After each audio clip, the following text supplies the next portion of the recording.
Thank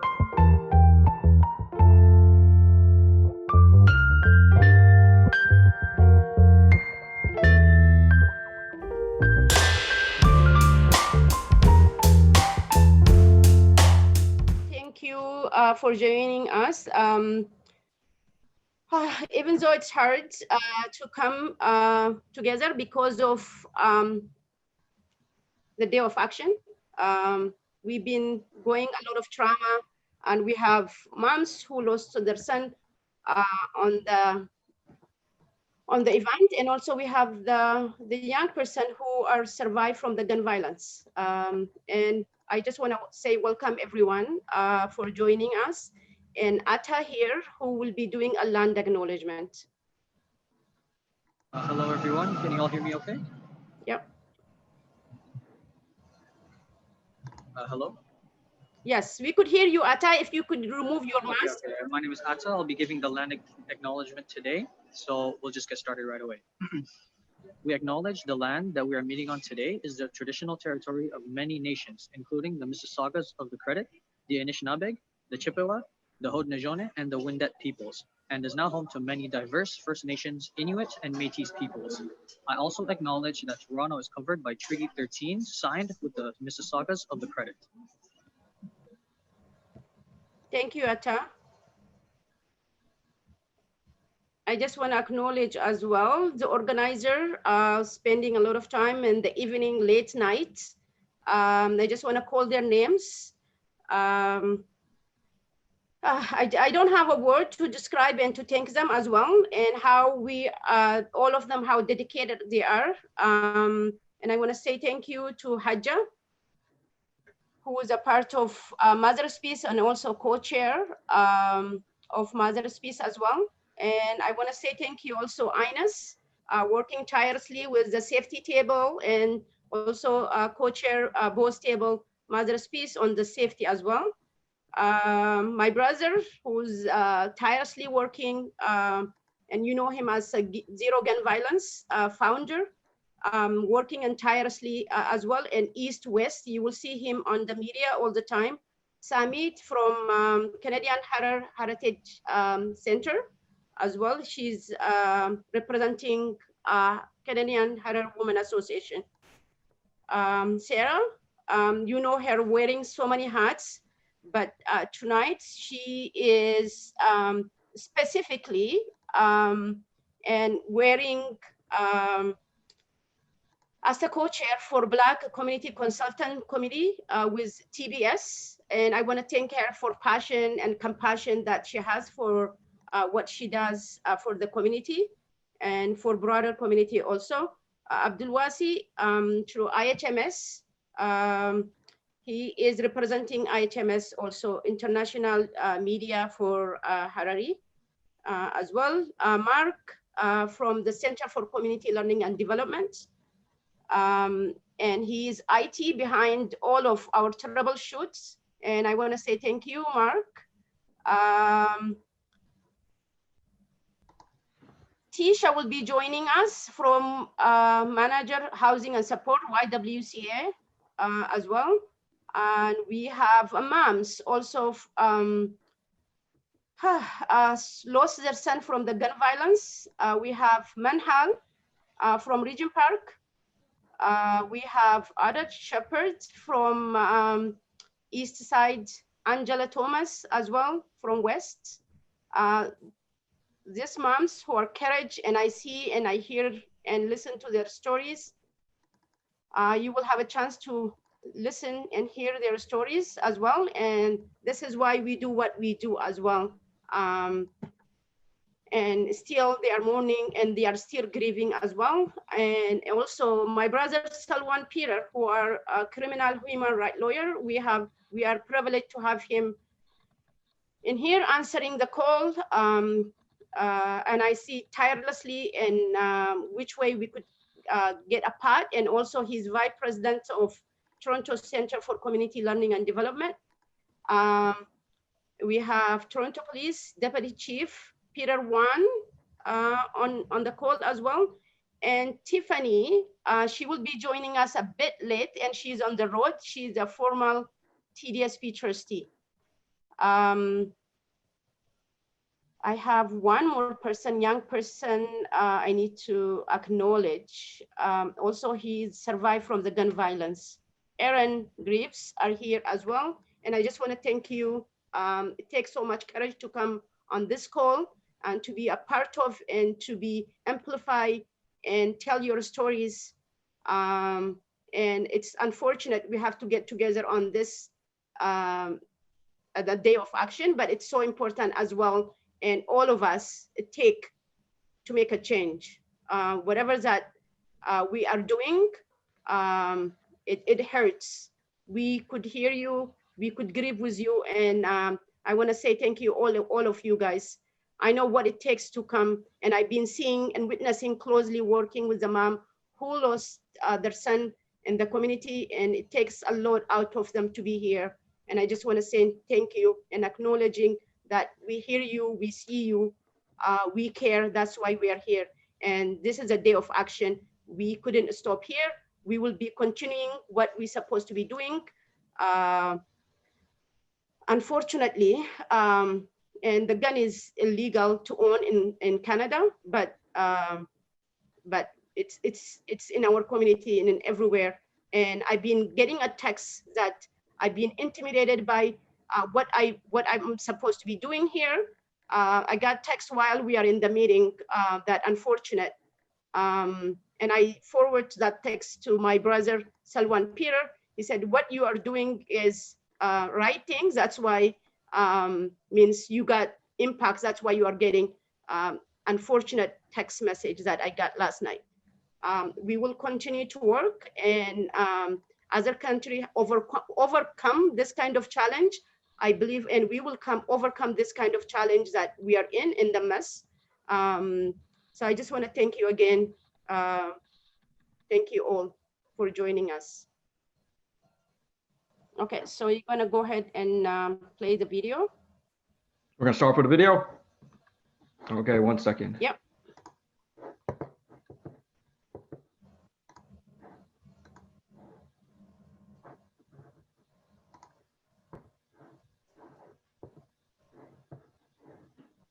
All right, ready?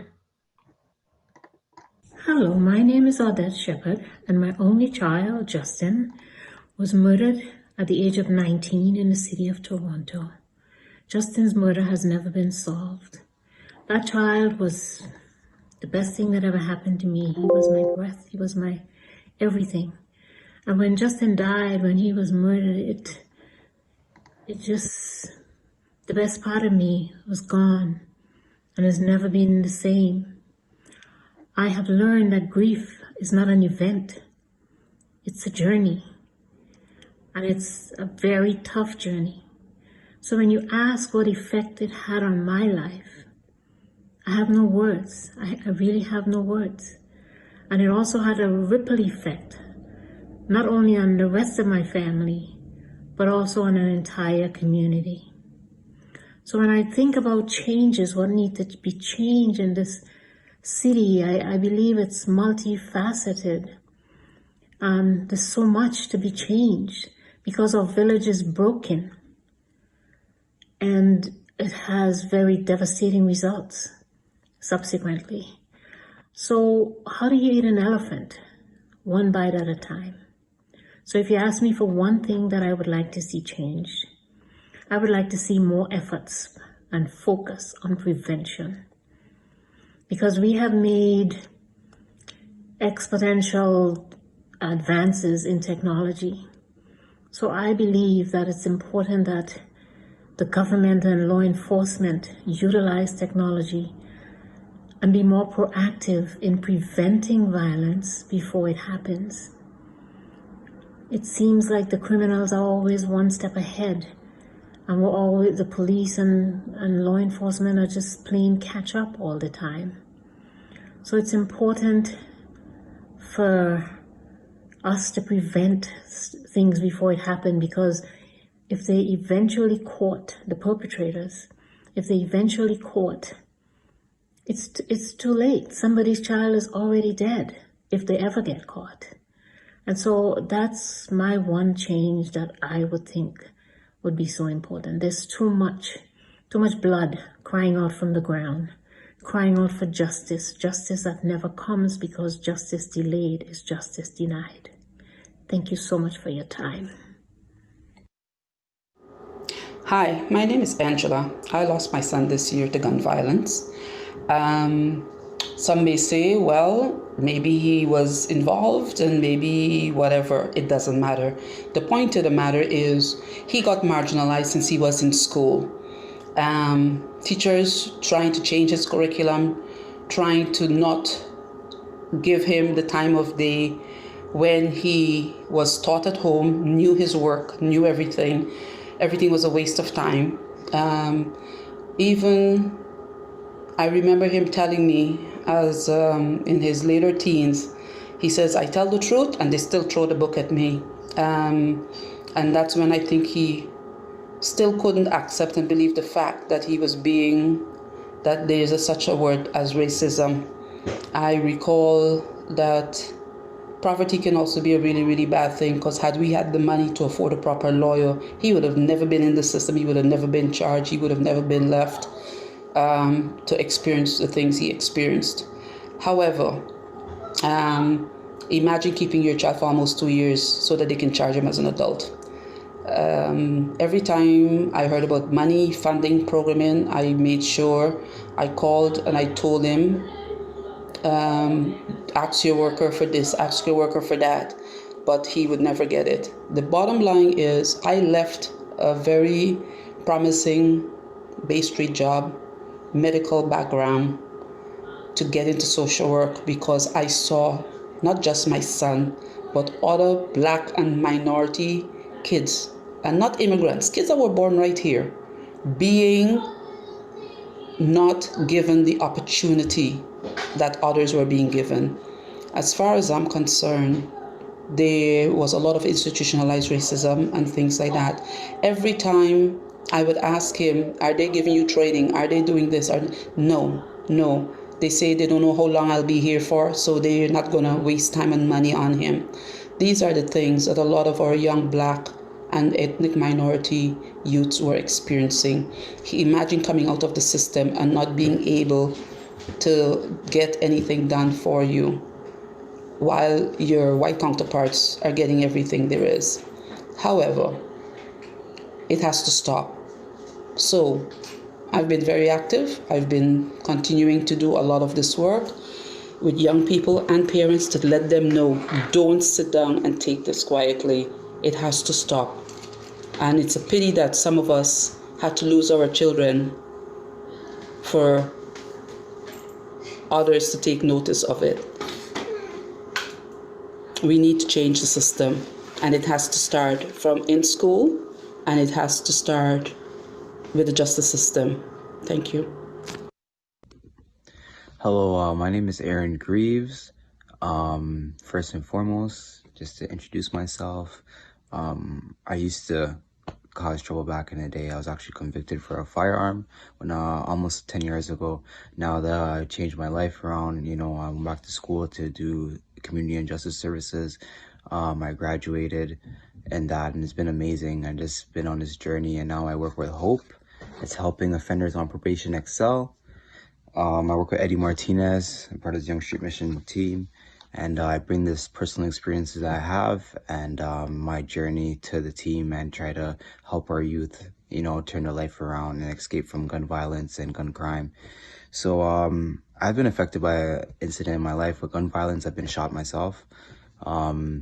This changed my whole perspective on things because before I was shot, that's when I was actually arrested for this firearm, and I tried to change my life around, just hang with different people and stuff, and it just affected me, obviously physically, but mentally as well, because our youth, they try to do better sometimes, and life always goes ups and down, right? So I was just trying to do better, and this incident still happened to me, but I was trying to keep out of trouble and everything. So it just kind of gave me that that shocking feeling in the back of my head, is this worth it to try to live a different life? And shortly after, I had numerous friends who were murdered by gun violence. So it definitely plays a psychological toll on our society and me as well. And, you know, it's just terrible. So what I would like to see done better or improve is just more community programs. I know everybody says this, but they're so needed because we need people who look like us, people who are from our communities to help these youth. It's probably like one of the only ways that will work, because when people see people that they're familiar with, people who have similar stories from them, we can help them cope through these battles. Because life, no matter if you're trying to do good or bad, life is filled with ups and downs. But when you have barriers that are placed against you already and you come from communities that are known for gun violence, it's hard to break that stigma. So we have to mentally try to help our youth as well as physically, and provide them jobs as well. That's one thing. People always say we should provide jobs for people, but these youth need careers. They need 9-to-5s that they can provide with their family legally, and not you don't feel bad about themselves, right? So government and different sectors in the workforce need to open up to people who do have records, because people who have records, they're told to either your own open your own company, or you know, go do a skilled trade, which is great. But some people, they want to use their mind, they want to use their skills, they want to give back to society in a way that they have taken away, like restorative justice. So if we can't get into these sectors, and you know, it just, why would I change? So that's one thing I want to see change. Again, thank you for your time. My name is Aaron Greaves, and I work for Hope, helping offenders on probation excel. Thank you. Hi everyone, my name is Manhal. I have two kids. I lost my son because of the gun violence, and what happened impact me in different negative way. I lost interest in life. Like, and every day I wake up by different mood. Like, sometimes I'm crying, sometimes I'm mad, sometimes I'm happy. I don't know even what I'm doing. But I'm not the same person I used to be. And also, like, I lost confidence with the police to protect me, because the police, they come to me and they told me there is threatening your son's life, and they didn't protect my son. And like, what I want to be changed, I need a lot to be changed. I need, like, to have like more program for the kids, to put more money for the kids, more than to put money like for the police to arrest these kids. And also, like, with the parents, I need them to be close with their kids. I need a lot, and I can't say it just in 1 or 2 minute video.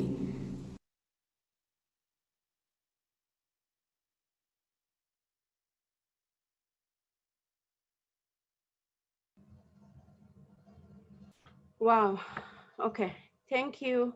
Thank you, all of you guys, sharing your story. It takes a lot much huge courage to come out and share your stories. That's why we do what we do. We do care. We see you. We love you, all of you guys. It take all of us to make a change. All of us. When I mean all of us, there is about 107 people on the call right now. It takes all of us that if we want to make a change, that's what it takes. Show that we care, and we show that we matter. We do matter. This is too much. I'm getting overwhelmed since last night, and I don't have word to thank you, the moms who are going through the trauma day in and day out. This is one way to show we care, and it takes all of us to make a change.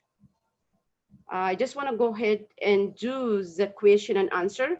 All of the organizers, they went back to their groups and came up with a questionnaire. So they will put forward some of the question might be for lawyer. Some of the question might be, I'm not sure, Peter are here, Deputy Chief of Toronto Police. I'm not sure if he's here or not, but some of the question might be for him. some of the question with the TDSP trustee, formal TDSP trustee, Tiffany Ford is gonna be joining us, I think, at 6:30. I will call in Haja to go ahead and ask questionnaire, please. You could unmute and go ahead. Haja?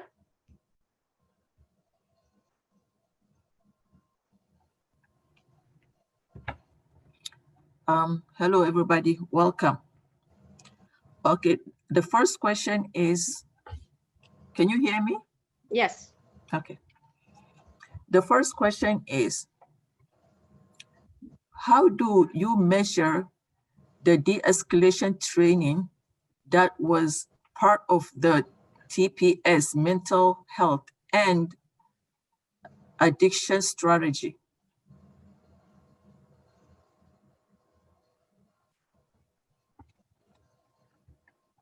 Haja, who's the question for? The question is for the police. Okay. Peter, you're here. If you could answer the question, please. Thank you. Thank you. First of all, I want to invite, I want to thank you for the invite, Surya, for this important session that I'm privileged to attend and share. And actually, I met Odette Shepard in the past. She may not know who I am, but she's been in headquarters. She's been at different community settings, and her story, every time I hear it, every time it still moves me. And Aaron, kudos to you for what you're doing. This is awesome. In terms of getting back to the question, I am in charge of the Toronto Police mental health strategy. One of the not entirely, but I'm in charge of the mobile crisis intervention team. That's when someone is experiencing a crisis, they call the Toronto Police Service, and we have trained officers. Open your cameras, that would be awesome. Thank you. At least we show that we care, and they need to see their facial expression that to those Sure. moms especially. Thank you so much. You are muted. Peter, you are muted. Here we go. Can you hear me? Now the camera is off. Yeah, Thank you. That's awesome. Thank all you. good. Can you hear me? Yeah, all good. Okay, good. So I am looking after a program called MCIT. I'm not too sure if anyone tonight have heard of that. It's a mobile crisis intervention team, and which is a police team partner with a police officer and a mental health nurse, and we respond to people in crisis. And the question that was posed to, how do we measure the escalation? Really simple. Can we do better? Of course we can do better. And we're often looking at gaps and looking for improvement. Our measurement is 0 harm, 0 death, and 0 injuries. That's our mission. So if we go to a call, if our de-escalation training are put into place, our measurement is 0 harm and 0 injuries. So that is our measure. Can we do better? Of course we can do better. There are some instances where we will have people that will suffer injuries, and every time those incidents we debrief and we look at what happened, and we will fix it. Thank you. Haja, next question. Okay, sir. Can you open your camera as well, please? Thank you.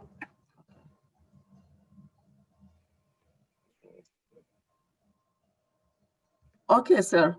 The community needs to know where the recent influx of the illegal firearm are coming from. Do you have any specific idea regarding where the arrival of these guns are coming from? Do you have any data on the guns that have been stopped? Certainly, we have reported and we have stated numerous times during, police operations or during different media sessions where we have people in custody for firearms, and many of these firearms are illegal firearms, and it's coming from across the border. Even, a lot of people say, well, it's COVID-19 and the borders are closed, and criminals don't stop because of COVID-19, and the situation is very real. Majority of the firearms that are being used by people in Toronto or across Canada are from United States, firearms smuggled across the borders. And we do work very diligently with services across the border. I mean, across our jurisdictions in Windsor, in Niagara, our border patrols, and all the surrounding jurisdictions. And that is one thing that we continue to tackle: illegal firearms being imported into Canada. Okay, the problem is we're not seeing it. We're not seeing the reduction of the violence. Where is the evidence that all the program to prevent gun or gang violence are working? Where? All right, so I think the where are question community was partners? Well, first of all, let's sorry, okay. Sorry to interrupt you. Go ahead. Let me know when you're done with the question, then I'll go ahead. Where are you? Why are you not collaborating with the community? Where are the lived-in experiences? Okay, when we talk about gun violence, and it's the three, in violence in nature, we talk about any issues of gun violence or violence in general. We have to talk about from three approaches: prevention, intervention, and sustainability. The Toronto Police Service obviously is in the prevention by collaborating, collecting intelligence, but mostly our work is in the intervention where something has happened. And we all already heard from Aaron and Odette. When something happens, when we intervene, it's too late. So the prevention piece, are we a key player? We are one of the many players, one of the many organizations that contribute to prevention. And I heard some of the earlier speakers spoke of programs. I can say this to you, Aaron. I'm going to give you some shout out again. Those community programs, they work. The Toronto Police Service, we're involved in a number of programs. One of them, maybe some of you have heard of, it's called the YIPI program, Youth in Policing Initiative. Over the years, we have over 1,500 young people work with the Toronto Police Service. And I still mentor them. I still have keeping in contact with each and every one of those young people.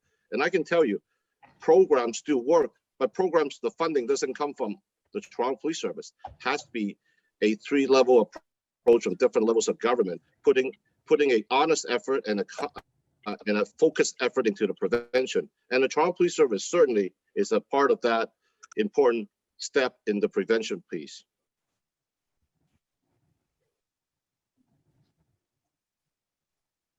And I want to add to you. You say, why are the problems happening?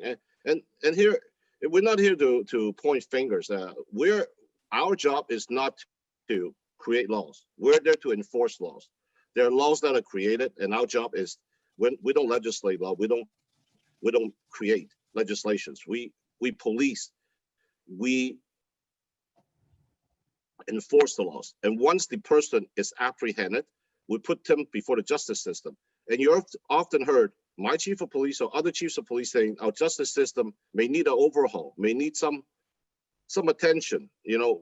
I can tell you, we arrest people, but they're on bail the next day with the same gun violence. So, but we only play a role in the gun violence. So Toronto Police Service cannot be, we collaborate with multi-agencies, and that's how we should approach the gun violence issue.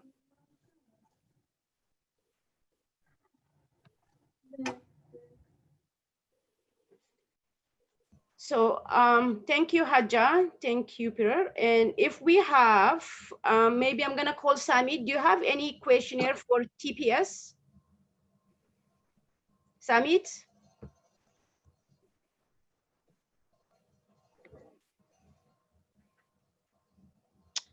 Samit, can you hear me?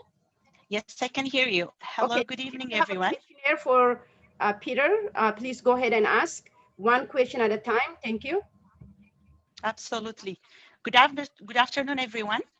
Welcome, everybody. We are really honored to be here today, even if it's a very sad event. We really see the energy, and we have been, I'm representing my community, the Harari Canadian Women's Association. So I would have a question for the Deputy Chief. So my question reads as follows. What steps are you willing to take to continuously inform and update families suffering from ongoing investigations and those families grieving from the unsolved investigations? So this is unfortunately when something happens. So it's really come from the community. We try to go back to our community and ask any question they would like to put out here today. So it reads that way. Okay, thank you for the question. I want to echo your earlier comment that it takes a lot of courage and to try to. No one wants to be in this journey to be victims, people or knowing family members that's been victims of gun violence or homicide victims. Nobody wants to. I want to really acknowledge the courage, each and every one of you, the collective voices and the individual voice being here to have a conversation and have some answers or some dialogue. One of the things that I really encourage is three things. It's listening, communicating, and responding. And so I really want to put that out and thanking each and every one. You're asking us what steps. I'm not in charge of the homicide squad. So I want to be very frank, and I want you to tell me, are we failing? If you are, then I'll take your suggestions back to our homicide squad and tell them what they're doing are not meeting the community's expectations. So I know that I worked in investigations for many years, and our job is to always inform the families with the status of investigation, and certainly sometimes I always encourage them. It's a mutual type of a relationship. Call us anytime if you want an update, but we do. When I was in charge of a number of divisions across the city, one of my asks of my investigators is this: very, very, very simple. Maintain a communication process, maintain a relationship with victims of crimes. Doesn't matter whether you lost a cell phone or a family violence or a serious sexual assault or anything. People call the police because they need the police help and assistance. So I am not too clear the expectations of the community in terms of because I have not worked in a homicide squad. So what you're saying to me, I think you're talking about unsolved homicides, and I can't speak for the homicide squad, their notification or the family management type of approach. But I can tell you from my personal lens, my approach is to always maintain contact with families and with witnesses, whether it's solved or unsolved, and especially during the court process, if we have someone arrested, and make sure the family is the number one priority during any investigations. Thank you. Samit, are you done with TBS question? Yes? Yes, I am. Okay, thank you. Let's go to Abdulwasi. Abdulwasi, are you ready, or Fakiha will ask on behalf of IHMS? Sure, Soraya, I'll ask on behalf of IHMS. All right, thank you. Yeah, I had two Open your camera, questions. that would be great, thank you. You have my video on, right? Yes, please. Okay. Yeah, and first, thank you so much for taking the initiative and supporting the community. I have three-part question. My question is around the kids, usually held into petty crime situation when they are young, and they don't even know that this is following them as they continue being successful in their schools. And when they are ready to get into a job force, this shows up as a criminal record. No family was aware of this. And what are the mechanisms for the family to monitor whether their kids are in this situation or not? That's the first one. Sorry, Fakiha, is this for the lawyer or for TPS? Anybody can answer this question. Okay, we're just appointing for Peter. Right now he's here. We're just gonna go, if you have a question for PDS, which is a lawyer, for Peter, please. Thank you. Here all night, Saria, so it doesn't matter. Don't have to cater to me. So I'm here all night.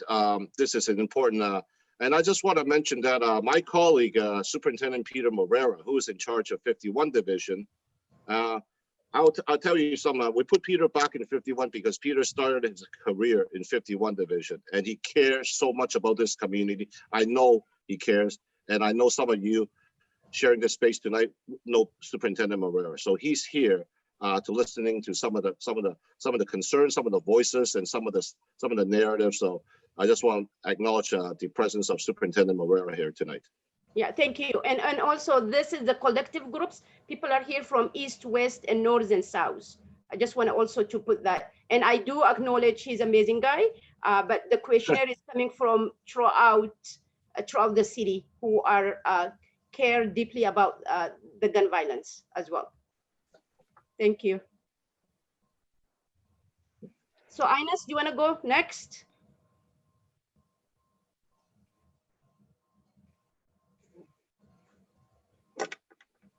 Ines? Yeah. Yeah, go ahead. You could open your camera, please. And thank you. Not opening. I don't know. I think I'm locked through whoever's the host or somebody. Give it a try now, Ines. Jeez. Okay. Go ahead. Okay. So hi everyone. Happy to be here, and there's a very difficult time. I'm from Regent Park, and I sit in the Regent Park Safety Network.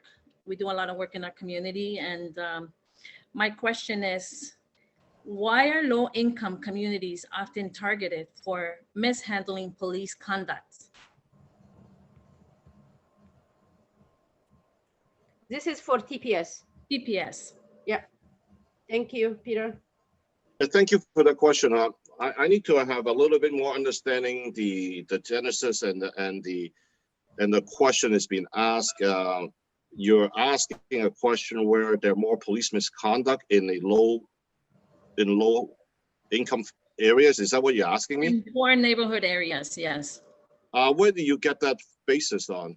Because we do have a very comprehensive analytics and stats on all misconduct. So I can't comment on something that I am not familiar with. That you're quoting, you're making a statement, and I can tell you all misconducts are investigated vigorously, and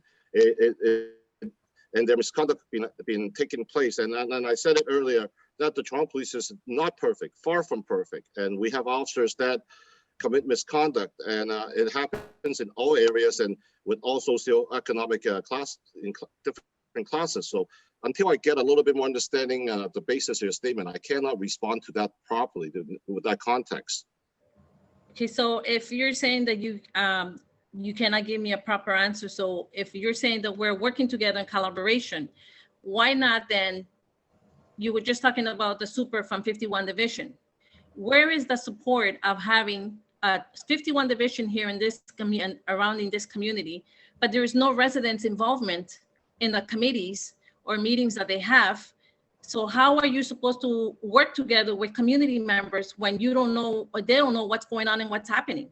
They only come here when it's only a shooting and an incident, but do not see the great work that it's involving the community. Well, I can tell you, 51 Division has the, we have a program called the Neighborhood Community Officers. 51 Division has the most neighborhood community officers because we understand, we've been hearing from the neighborhoods that they want officers that truly belongs to their neighborhoods. In fact, 51 has the most assigned neighborhood community officers. These officers are there based on demographic, based on diversity, and also they are there for 4 years to get to know the neighborhoods. And I know that they often, every week, they have neighborhood meetings in the neighborhoods that they're assigned to. Wow. Maybe you should come to our community and— I was there, you know what, I've been in 51 Division at least 6 times. No, I'm not 51 Division. I'm talking in the community. No, that's what I mean. When I say 51 Division, I've been at 51 Division community in a different shape or form for a number of community meetings. Maybe Do we you could have do a lot of walk stuff. around in the community and have a little tour from a resident and speak to you from a resident's point of view? Definitely. Peter, Superintendent Moreira is here, so I would ask you to link up with Superintendent Moreira, and I'll be more than happy to join any group that wants to take me on a tour in 51 Division and speak and engage and hear. You know, I want to really emphasize, we're on your side. The Toronto Police Service strive to be the best we can be and work with the community, and it's collaboration. And I always going to go back and say, no, we're not perfect. If we're perfect, then you know we wouldn't have officer committing misconducts, or we wouldn't having different issues, you know, conflicts between the police and the community. Having said, but I want to stress that we're on your side. Okay, let me go to my other question. Community members are reporting in large numbers that police have often taken advantage of their authority and search houses without a warrant. Why is this taking place? Well, once again, I cannot answer a question with no context. You're saying a large number. What are the large numbers, and what are some of these reportings? Because we have a mechanism, a complaints process where it's, if you talked about a lot of police misconducts, and so we welcome the community to file complaints, not to the Toronto Police Service, to an independent agency to investigate our conducts. But when you're making a statement saying we're doing that and I don't have any context, and I don't, certainly those conducts are not condoned. Those conducts are highly illegal, but I cannot speak to something that I do not have a context to speak to. Okay, so you say to file a complaint. In the real world, when somebody files a complaint, you know that family, it's targeted from a police point. If you're filing that complaint to the certain police, your child or in your family members, they will be harassed by the police officer. So this is why in the poor communities, they don't put a complaint because of that reason. Thank you for that comment. Thank you, Ines. Thank you. Thank you. Okay, I think we have one more question for Peter. My brother, you want to go next? From Liu, from Zero Gun Violence. He's going to go ask questionnaire.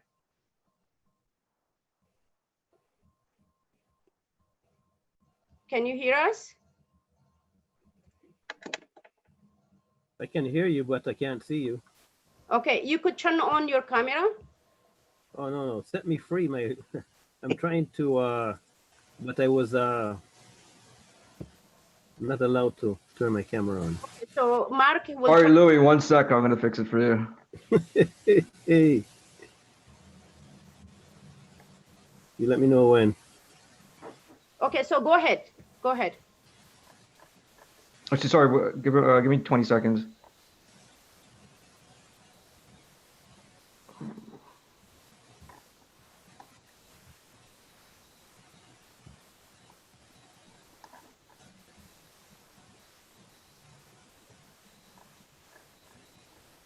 Are you okay, Mark? Yes, and Louis, check now. Go ahead. Yeah, it's working now. Yeah. First of all, thanks, Surya, for putting this together. I think it's very timely and important that there be a day of action against gun violence that has increased 10% so far this year compared to this time last year, despite COVID. We work on the streets across the city from one neighborhood to another. And one of the things that the concern that is raised by the young people is the constant harassment as they go about their day-to-day activities.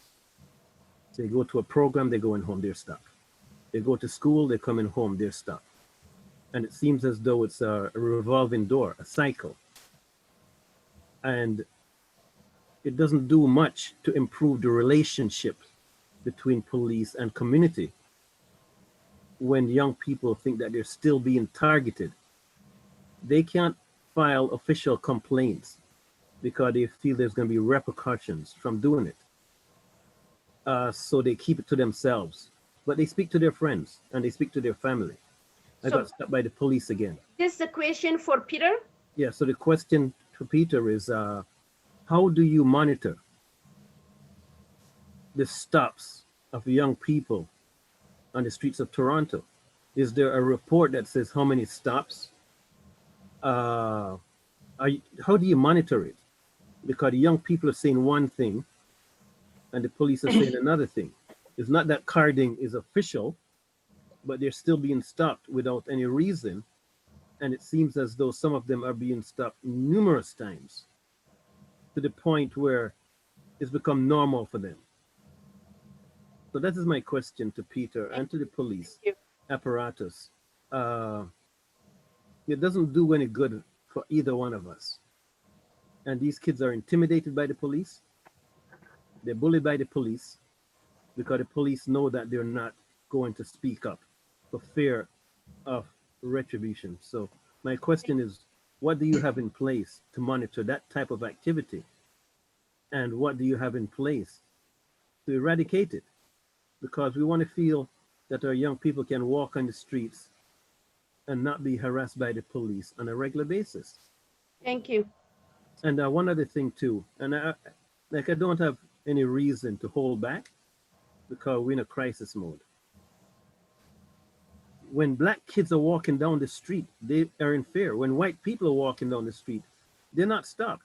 And white people tell me that when they are with black kids, the black ones will be stopped, but they're not stopped. So there's still a racial divide that takes place when the white people are coming to us and saying, I notice it. It's actually happening still. So they don't fear being stopped. They don't fear being intimidated. But black kids are telling me different things. So the question, Peter, is basically like, this is unacceptable and it's still happening.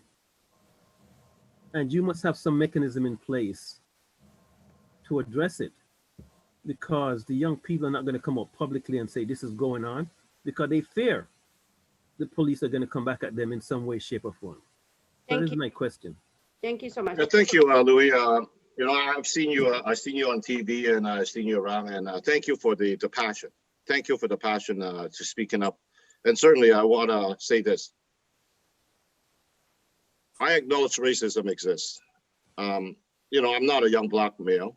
I am a racialized member of the community. And when I was growing up, I was subjected to stops and unfair treatment by the Toronto Police Service.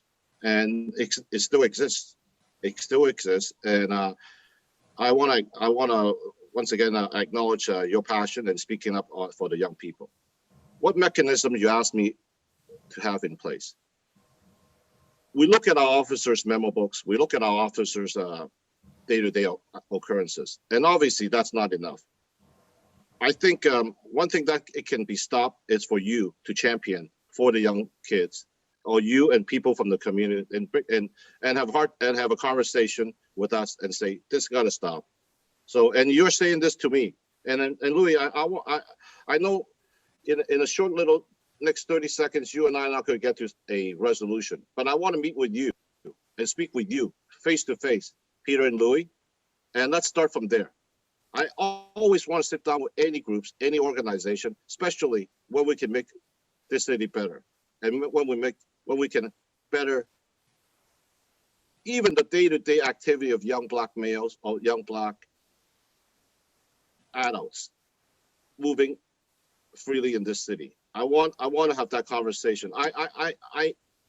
It's long overdue that we should have that conversation. And I can tell you, we are changing. And, you know, as a matter of fact, we are hiring a lot of new police officers in the last couple of years. And every one of them has a personal, I speak to each one of them. It's about our culture. It's about our mindset. It's about what we value as human beings. Yes, you know, this is a slow thing.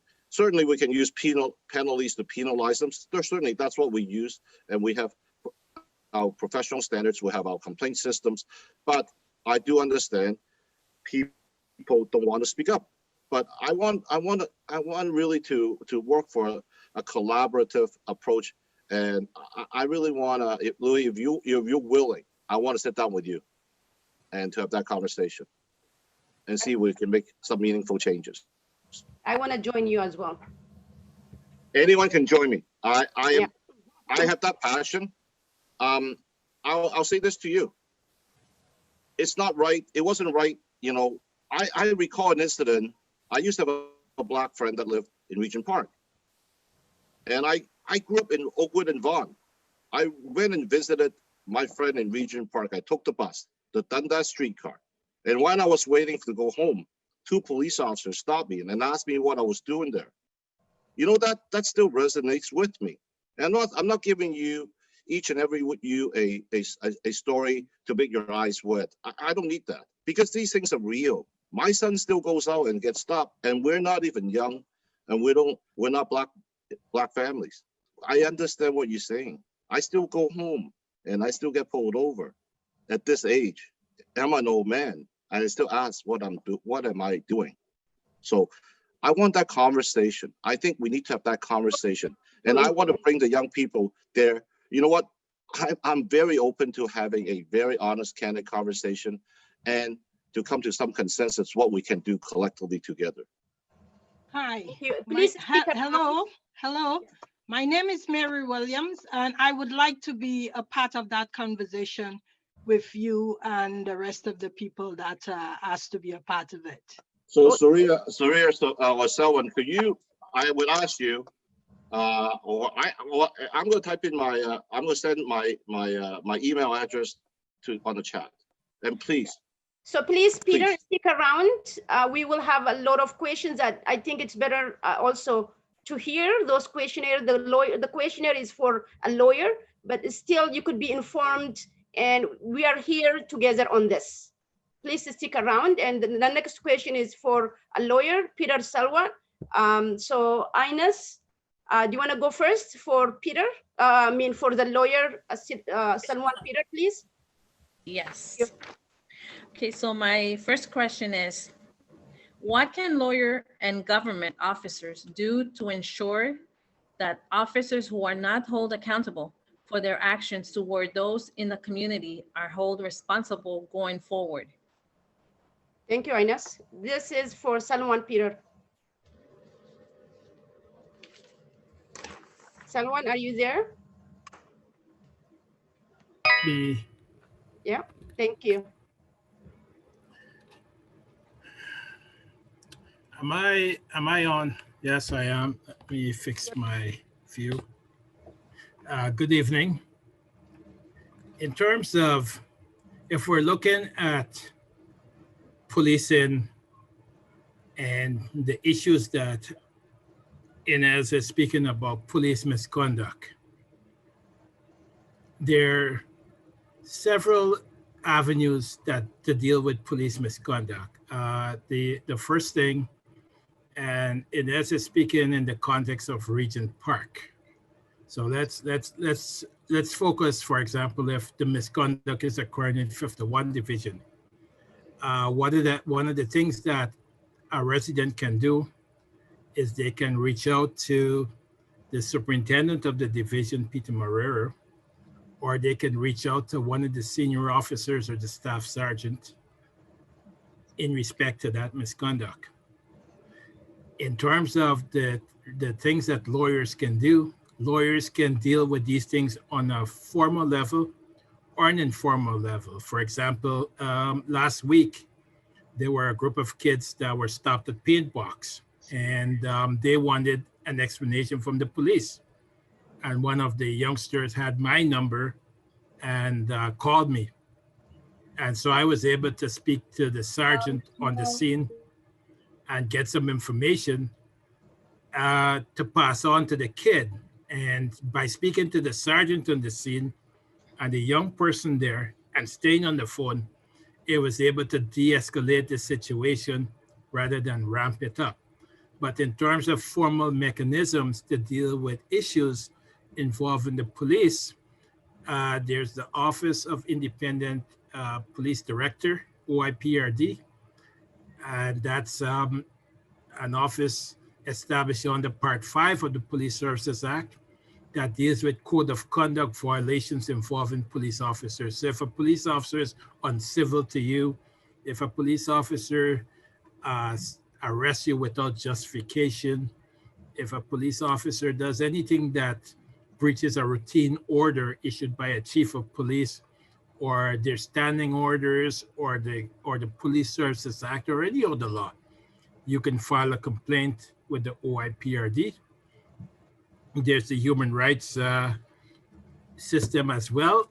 And if it's racial profiling or racialized violence, and the police treated you differently because of your race, gender, or any other identity, you can file a complaint with an application with the Human Rights Tribunal on the Human Rights Code, have that adjudicated. If there's an assault, a battery, or a tort, there's civil actions, and you can retain a lawyer. And we had extensive discussions on this a few weeks ago in this very room. There was lawyers from the Human Rights Commission. There were lawyers from the Black Legal Support Center. There was myself and another lawyer. So and I think that video is on YouTube as well through the center.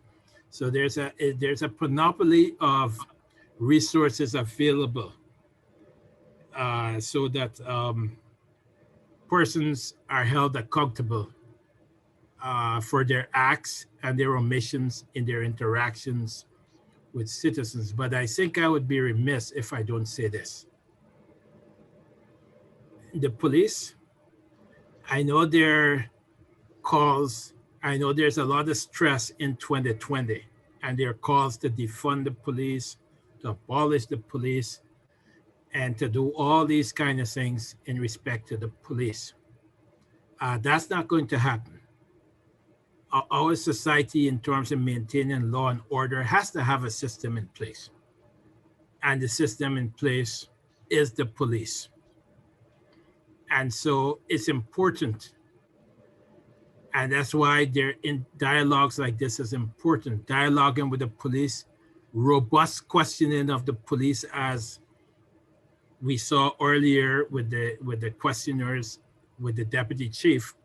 You know, those sort of robust questioning are welcome. And, you know, perhaps the superintendent that's on the line, Superintendent Moreira, who is an expert actually in use of force. He used to be a use of force trainer. Perhaps he can answer questions in respect to how the police conduct themselves in terms of use of force, reasonable use of force, and that sort of stuff, and the sort of work that they're doing in 51 Division, because we do need the police in 51 Division. We had an incident recently where a man named Rowan Atkins went on Instagram and simply made a call out to his followers to shoot anyone in Regent Park on sight. Obviously, that created serious public safety issues for not only the young people who he may have targeted, but other people that live in the community, the old, the elderly, the middle-aged, the disabled, the differently abled. Everyone was concerned, and their concerns were heightened. We had an incident recently in Regent Park where somebody fired about 13 gunshots randomly at 10 o'clock in the evening. No one was killed, but I was at the River and Dundas intersection. That created serious public safety concerns. We have social media beefs between young people. Right now, I had to intervene in a battle. So I went viral yesterday and today. I was viral because there was a beef between a young person in Regent Park named Lil Beretti and some guy named YG from a different part of the city. And there were videos that were quite disgusting. Actually, you could call the video that I got pulled down from YouTube a hate crime. And so we have a lot of questions lined up for you. if we could wrap up, and there will be, yeah, we have huge question for you. That Okay, so what I'm saying is that even the young persons, we're speaking about gun violence, and you know, we have to look at the code on the street and how it's perceived, and how young people conduct themselves within that code. And so you have not only the police issue, but you have also the issue of young people and the sort of issues that are going on online that translate itself into the streets. And so if you see, if so in Regent Park, for example, yeah, the police are heightened right now. But when I see the police, I understand that it's because of the different tensions between various neighborhoods, and because of the sort of stuff that's happening online that translates itself into shootings on the street.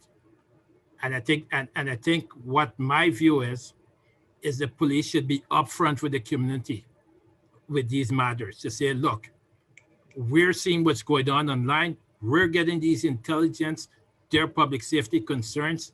We're out there in our numbers, and we're out there to ensure that you're safe. We're not trying to hassle young people or to racially profile young people. thank you. That satisfy my soul. That is the answer I want to hear sometimes. So I got one more question, Soraya. Yeah. Okay, so police have often been found to share confidential information to others within the community. Lawyers, what specific laws does this break, and can legal action be taken to prevent this in the future? Yes. So police officers are governed by a code of conduct, and the code of conduct requires confidentiality of any information that they get in the course of their duties. So even police officers are supposed to share information even within their own police circle on a need-to-know basis. They can't just share information willy-nilly. And so if so you have the Police Services Act, you have their code of conduct, you have the police oath, you have the Municipal Freedom of Information and Protection of Privacy Act, you have the Mental Health Act. You have a panoply of different legislation depending on what the situational context is that binds police officers to confidentiality. If a police officer is loose with information, I think it raises serious concerns. And if you have an issue of that sort, you should contact me and have a confidential conversation with me. That is not acceptable. So, so for example, young people, for example, their information is governed by the Youth Criminal Justice Act. That doesn't get shared unless there's a court order that allows the police to release that information to the public. Even lawyers can't share information about clients or anyone else without the consent of the clients. So I think, you know, if you have issues with respect to any police officer who is sharing information that is supposed to be confidential, and the information that you have is credible, it's not hearsay, then you know, something can happen to that police officer. Thank you. Thank you. Peter is hearing that. I think he could tell all of his staff members from now on. If this is happening, it has to be stopped. Ines, you're done your question. Hajja, do you want to pose the question for the lawyer?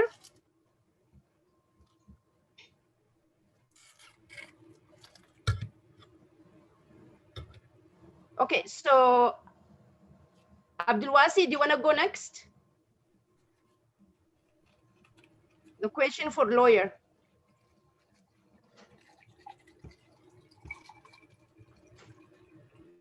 Mark, can you unmute them, please? Who needs to be unmuted? Okay, so you could unmute yourself. Hajja or Abdulwasi, go ahead. A question for the lawyer, please.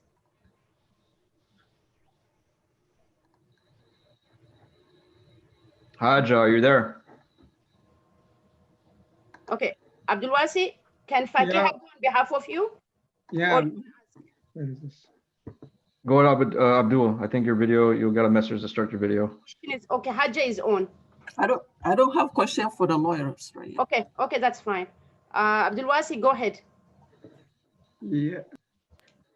Yeah, my question already done. Kia was asking the question already. You don't have any question for the lawyer? No, I don't have anyone. That's fine. Samit, do you have a question for the lawyer? Well, I do have one question. Yeah. Can you open your camera and go ahead? Sure.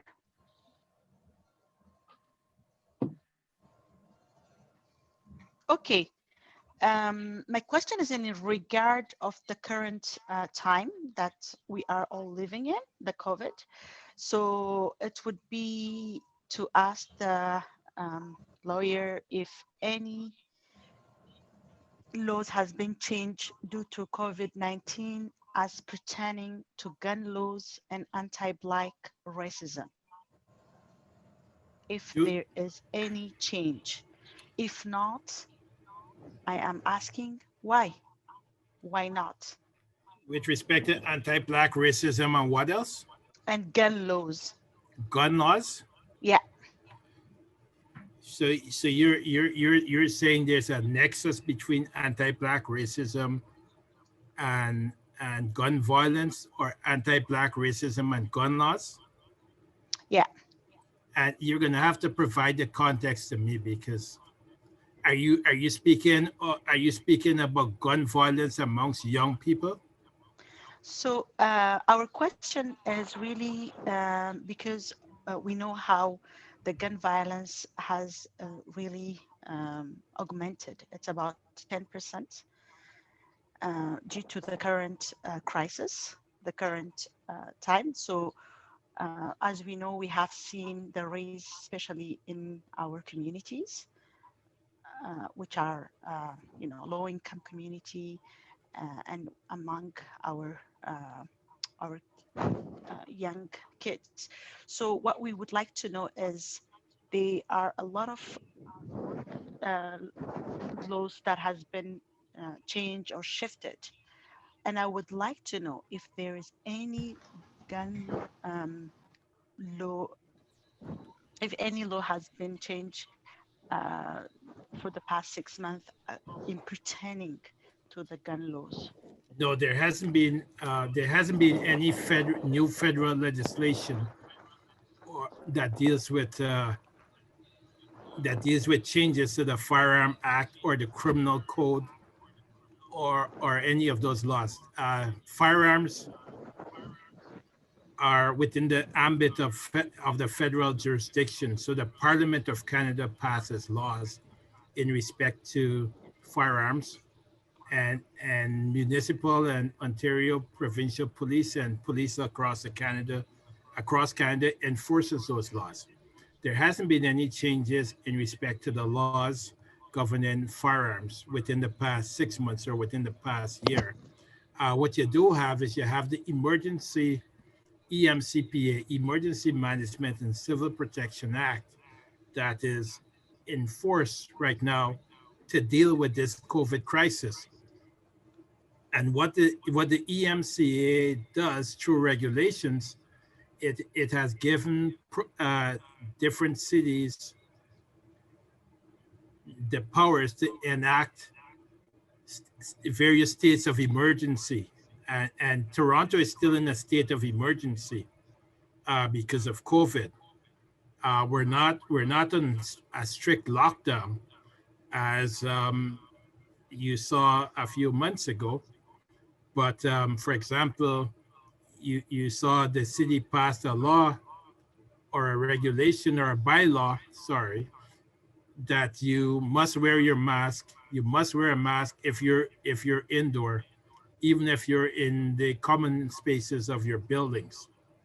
So I don't know whether, and I don't know, maybe we can commission some research into it, but I think any law that the city pass or the province pass or the federal government pass has to meet a test of proportionality. So I can't see a law that intersects with anti-Black racism and gun violence. Because while gun violence is predominant within the low-income communities and amongst our African Canadian young people, it's not contained within these communities. We had the Bisha Hotel shooting, right? Where the Bisha Hotel is, that's quite upscale. And we had a shooting there. A lot of the shootings now are happening in City Place in the South Core, where there's a high degree of affluence in those high-rise luxury condominiums that are rented out as Airbnb. You know, so the shooting isn't contained within the usual areas that it used to be before Jane and Finch, Oakwood and Vaughan, or Regent Park. It is certainly throughout the city, and you can go into the affluent areas now, and the shootings that are happening there as well. True, true. Thank you. Mark has a question. Mark, you could open your video.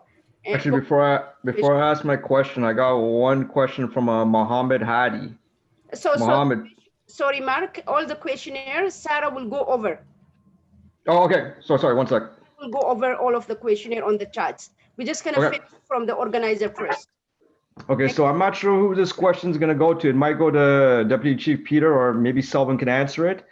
But my question has to do with the draft of the body-worn camera policy. I was just reading over it, and some of the stuff I picked up was it's there to improve accountability for instance in cases of excessive use of force and to address systemic racism. One thing I picked out was item number 7. It goes on to say it establishes that service members may not deactivate the body-worn camera until all interaction with the public has ended. Item number 11, which is a control, mentions that it establishes that if a service member has not recorded in full or in part interaction with a member of the public, the service member must document the specific reason that the recording was not made in full or in full using a designated process.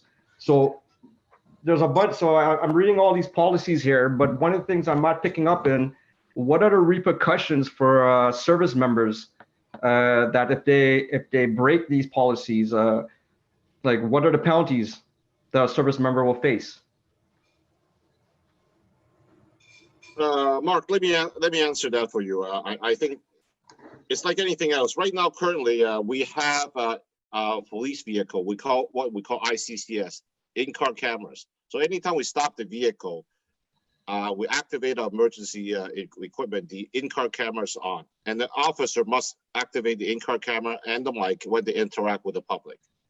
So there is a mechanism if they don't do it, and Superintendent Morera is in charge of a division, and we do audits every week and audit these mics and cameras. And same thing with the body camera. If they're not activated, an officer would be subjected to a disciplinary action. And don't quote me on that. I believe the. Sorry, but Peter, not to just to interrupt, but you're mentioning the cam in the car, for example, right? We're talking about the body cam. Yeah, so this is the so right. So the draft you guys, but right now you guys are still developing the draft. Yes. So this is what I'm reading right here. With developing the draft, and we are looking at best practices across the globe, because other jurisdictions already have body cameras. You go to the UK, you got some of the jurisdictions in the US, they have body camera. We all look at the penalty range, and then the officer, if they do not activate the body cameras, they will be penalized. They'll be subject to sanctions. Right, but I'm not talking about activating. I'm talking more that it was activated. So I'm going back to item number 7, item number 11. It discusses that it's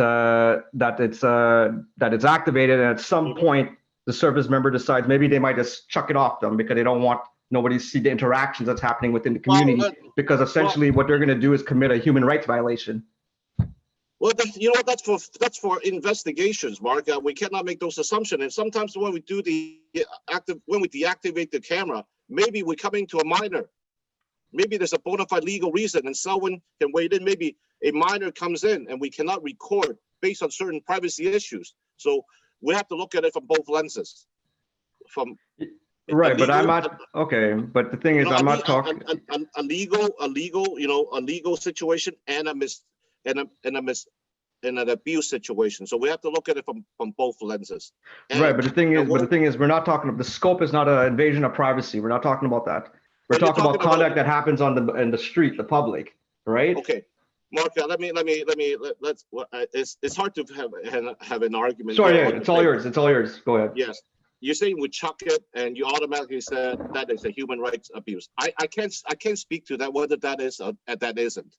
It has to be investigated, properly investigated. If it's human rights abuse or a infraction, then the officer will be subject to a higher level of penalties or sanctions. But I can't speak just because he turned it off and chucked it away. Paraphrasing your words, that's a human rights abuse. I can't make that assumption right here and right now. Right, but the thing is, if we don't see the footage, how are we gonna know what happened? Well, you know what? That's for investigations, because you know what? You give me the what ifs, because right now we don't have body-worn cameras, and we still conduct investigation by talking to witnesses, by canvassing video cameras. There are a lot of CCTVs around and dash cams, so we still conduct the investigation. So it will be investigation will be conducted, and we'll find out what the circumstances were that the officer did not disengage on with his or her body camera. Thank you. Thank you. I think whatever that we argue right now, or the things that is not working, and this is a time to think about the things that the policies that was implemented and is not working, that this is a time to revise. If we want to change collectively, this is a time to listen openly and revise what is not working and what will work and save human being. Thank you, Peter. I think next is Liu. I think you are next. Can you hear us? Sorry, who is it you're looking for? Liu. Leo? Yeah. What's his Is that Louis? Yes, thank you. Oh, Sorry. Louis. You can change my name on me, Surya. I do mispronounce your name. I'm so sorry, brother. No problem, no problem. Yes, so the question is for the lawyer. Yes.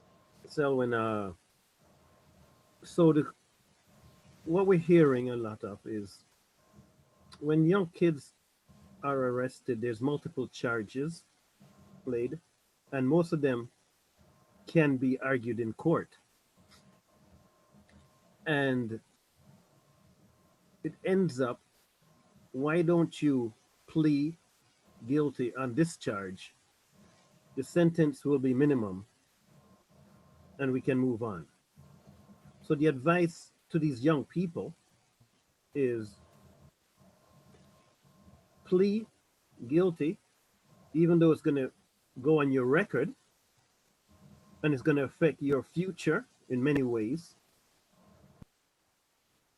Why does the quality of justice depend on how much money you're paying the lawyer?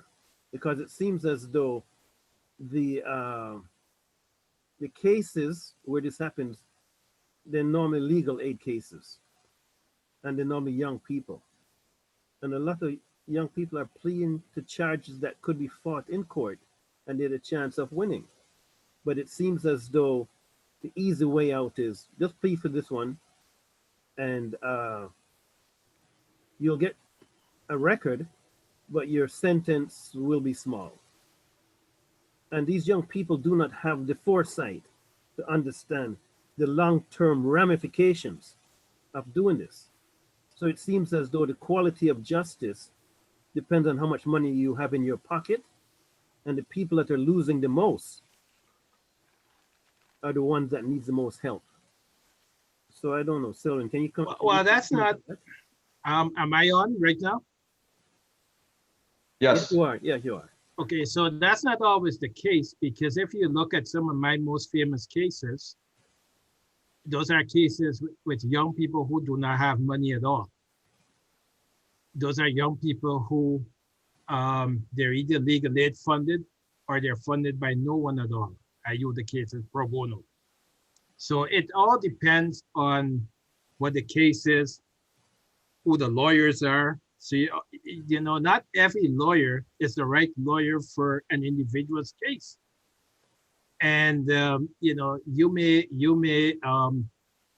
find that young people may go to a lawyer who, let's say, for example, that lawyer works at Old City Hall, and that lawyer does volume cases. So that lawyer may have 500 cases. And all that lawyer does is that lawyer keeps the wheel of the system going. And the wheel of the system really goes and works by negotiations and plea bargaining. So most of our cases are resolved without a trial based on pleas. And that's why we have Crown pre-trials, judicial pre-trials, and case management conferences, so that we can see how these cases can be resolved without going to a preliminary inquiry or trial. And most of the cases are resolved that way. I don't know, I'm not, in my criminal practice, I'm not in the habit of pleading people out. So I'm a trial lawyer, I run trials. I can't, we have lawyers, we have some lawyers, and the term, there's a term that's used for them, but I'm not gonna use it because there's 121 people on this live, and somebody may write to the Law Society and say, well, I'm calling lawyers names. So I'm not, but there's a name that is applicable to some lawyers who plead people out and plead them out inappropriately when the person may have a defense. For example, if somebody is racially profiled, for example, if the police stop someone and had no reason to stop someone, and the situation escalated, and then you have the charges of cause disturbance or assault police. Those are cases that I normally fight very hard. You're not gonna get me to agree to any plea. The Crown either withdraws the charges or we go to trial, right? And I deal with the police credibility in terms of what happened that led to this issue of assault police or cause disturbance. And I've won quite a few of those cases. And I have quite a few of those cases withdrawn because I normally fight those cases really hard. Like I said, it all depends on the lawyers that people hire. It has nothing to do with legal aid. A lot of lawyers that work on legal aid certificates, and I do as well. Some of my most famous cases are on legal aid because those are the most interesting cases that you get, the clients without money. Wow. And the clients with money actually pay for them. I mean, I have a case at the Supreme Court called Stanley versus OIPRD right now, where the OIPRD appealed all the way to the Supreme Court in a police misconduct case. The client didn't have to go into their pockets to pay me a cent. It's legal aid funded, and legal aid only pays a fraction of the cost. I have a case right now. When you walk on the streets tonight, when you walk past Moss Park or Alexandra Park or any of those parks tonight, you will see tents set up and people sleeping in tents. I'm that lawyer that have those people sleeping in tents because the city and the police was moving them. And I brought an injunction to allow homeless people to sleep in parks if they have a subjective fear of COVID in shelters.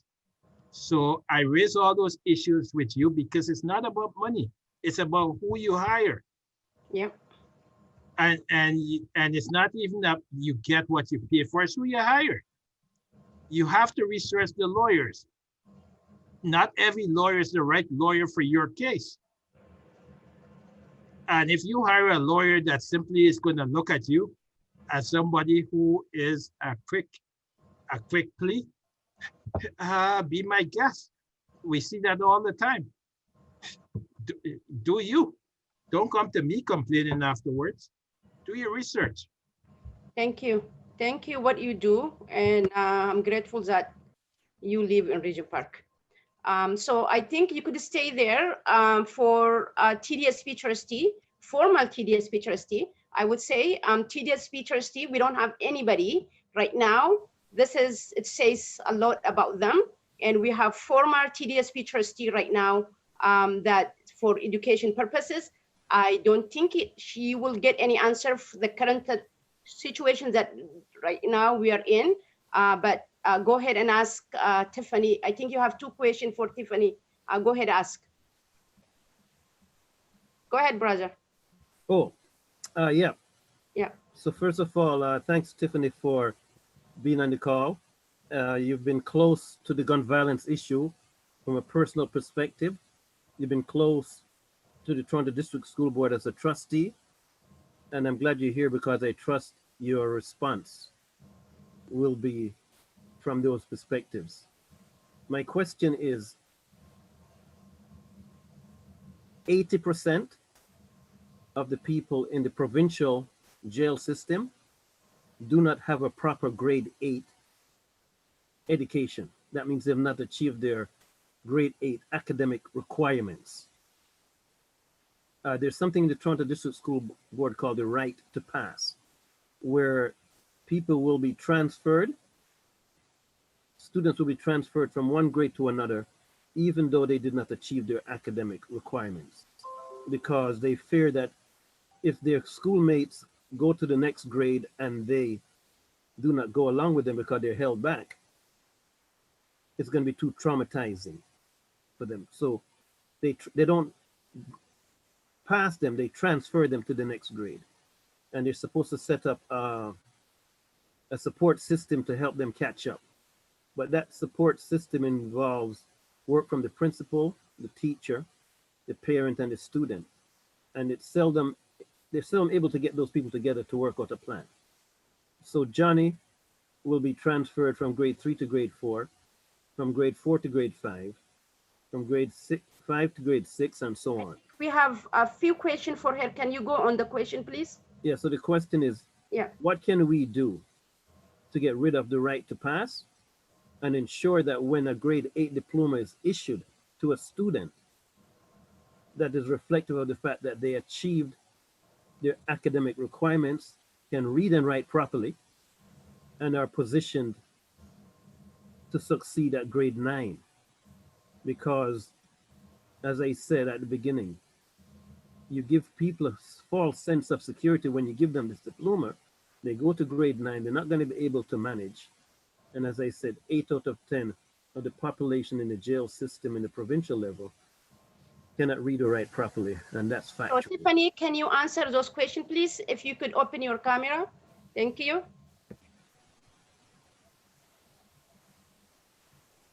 Tiffany, can you hear us? Yes, I can hear you. Yep. Can you see me? Yeah. Can you open your camera and answer his question, please? I think we have a few questions. I know you are not on TDSP right now, but at the same time, so you know the system of TDSP, how is running and how was running as well. And nobody's available tonight to join. This says a lot about them. Thank you. Go ahead. Okay, I see myself now. Okay, great. First of all, thank you for the opportunity, and thank you, Louis, for the question. Yes, it is really unfortunate that no one is here tonight from TDSP at the moment, but it does happen quite often, and it's okay because I'm here to answer any questions. With regard to your question, Louis, the right to pass is something that is not just TDSP focused, it's across the province, and it's really a rule and a regulation in the Provincial Act and the Education Act that we definitely need to have change. So when I was the chair of the disciplinary hearings, I actually saw a lot of grade 9s. I personally would think that majority of the students were actually grade 9 students that were facing expulsions. And it is really directly with regards to the right to pass, because, you know, once a student gets to grade 9, not only are they, you know, bombarded with a new environment, new school, new friends, or even enemies, depending on where they're coming from. it became a lot for grade 9 students. And so majority of them are facing, or many of them did face expulsions. And so I think maybe eventually we'll be talking about suspensions, and especially with regards to suspensions during the elementary school years. I think it's really important for parents on this call to know that if your child is suspended, even if it's for 1 or 2 days, in grade 2, grade 5, all of these things are looked at if they ever face expulsion. So it does carry weight, even if it's 1 day, they all add up, and anyone, an administrator, can use that against your child. So it's really important to get those appeals when it comes to suspensions, and certainly fight for that, especially when they're in elementary schools.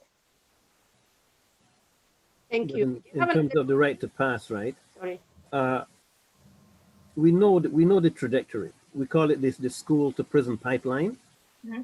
If they do not achieve their academic requirements, they have no confidence. Their windows are closed in terms of opportunities for them in the future, because they have to catch up in grade 9. And because they're not able to catch up in grade 9, they will take a different lifestyle where they disrespect the school system, and they will go into a lifestyle that can be negative in many ways. Is this a question or just a statement, my brother? Yeah, so for us, right, what can we do up front to make sure that when they get their grade 8 diploma that they've achieved their academic requirements? Like, I don't want to be giving out dollar store diplomas, right, when the student cannot read or write, and we hear that all the time. I mean, for me, I guess my answer to that is really, right now we have to fight to end that, the right to pass. So the best way to do that is to call on your trustees, to ask the school board, to ask the province, or call on politicians in general to ask the province to change the Education Act, to have a review of it. I've personally asked for that with regards to the suspensions and expulsions in the Education Act, to actually review it. This was many years ago. And our school board did pass a motion to ask, the Minister of Education at the time to do that, and it wasn't done. So this is the time to do that right now, especially with elections coming up in a year and a half from now. Ask the local politicians, but most importantly, ask. Speaking of politician, I think we have Suze Morris as well on the call. I think Lul from the city councilor, she is on also on the event, on the call. I think they could hear and they could advocate on behalf of the children. Yeah. And I think the next question, are you finished? Yeah, are you done, the question? I think no, thanks, Tiffany. I'm just saying thanks. Yeah, okay. No problem. So we have, I think we are behind all of the questions that we have. And Abdulwasi, if you have a question for TDSP trustee, which is the former TDSP trustee, for Tiffany, please ask question. Abdulwasi? Okay. Yeah, go ahead. Thank you. Thank you, everybody.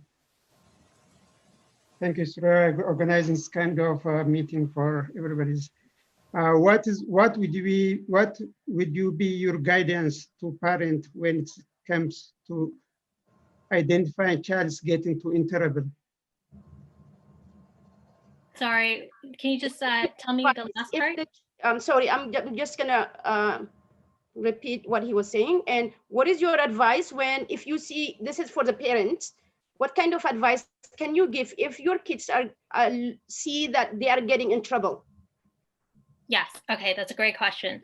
So most important thing is communicating with the teachers, having open communications with teachers. Advocating for your child is really, really important.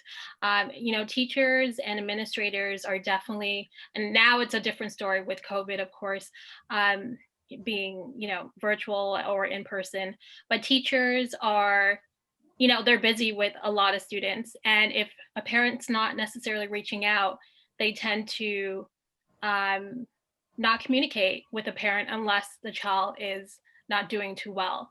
And so I think the most important thing is that you're having communications with this teacher and allowing them to realize that I'm here and I don't have to reach out if my child's not doing well. I need to reach out consistently and let the teachers know that you're available.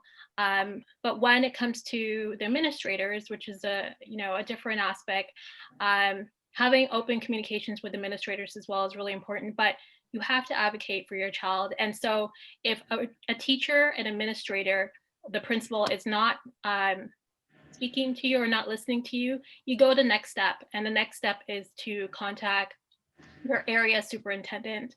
And if your area superintendent is not speaking with you, you go directly to the trustees, who have to go to the superintendent to let them know that, I spoke with this parent and constituents, and you want to ensure that you're constantly nagging at them, really, because they're working for you. So the most important thing is that you let teachers and administrators know that you're the parent, and you communicate with them consistently, especially if you feel like your child is doing wrong, or not doing wrong, but is being misunderstood. But most importantly, just finding out what's going on is really important. Thank you. I think the next question that could be asked, Hajja, and then followed by Samit. Okay, Hajja, go ahead.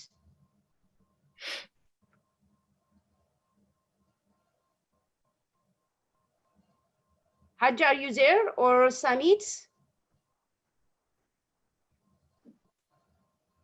So yeah, I asked all my questions. Okay, you're done. Okay. Yeah. Okay, that's fine. Thank you. Samit, do you have any question for Tiffany? Well, I can ask one question. Thank you, Tiffany, for being here tonight. We really appreciate, and it's really great to have you on this panel. So my question would be about, how the gun or the gang violence is really start at school. It's that we believe that trouble starts at school, and there are a lot of money that have been allocated to compact through the inner city school funding, or they call it the anti-Black racism programs. So I just want to hear from you if there are any example of that work. And if you can just a little bit tackle on, let us know how we tackle these issues. Well, that's a great question. I think that it's really important to figure out where does students feel the need to participate in gang or gun activities. And I think a lot of it is structural. I can only speak on behalf of myself, growing up in the Jane Finch community and being in what we considered sort of South Finch, and feeling that, North of Finch was always sort of like an enemy.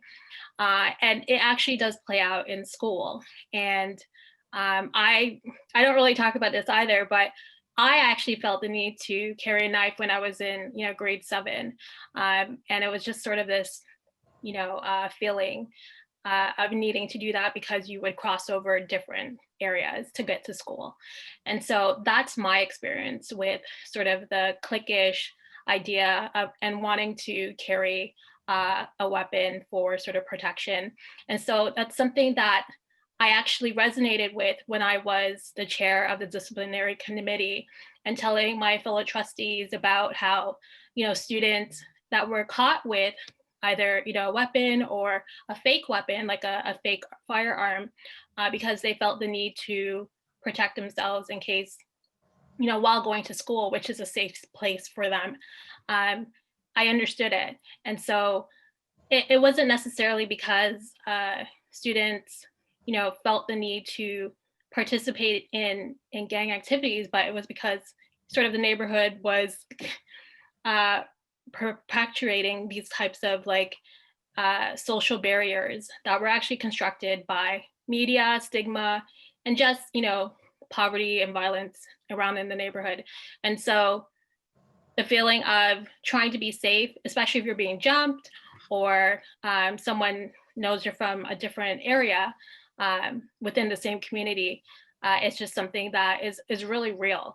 And I think that most importantly, students feel unsafe and stigmatized, especially marginalized when you come from communities like, marginalized communities. And so it's not necessarily because they want to join gangs per se, or it starts in school. It's really because you're kind of all joining together in school. That's just my example. So I can't really tell how it starts in school or why people decide to carry weapons or be a part of gangs, but I can only speak from my experience or kind of growing up and understanding and hearing from students in the disciplinary committees as to why they were carrying weapons. I can only speak to that, but it's a very good question and it's something I can't really answer factually. I can only speak from my experience.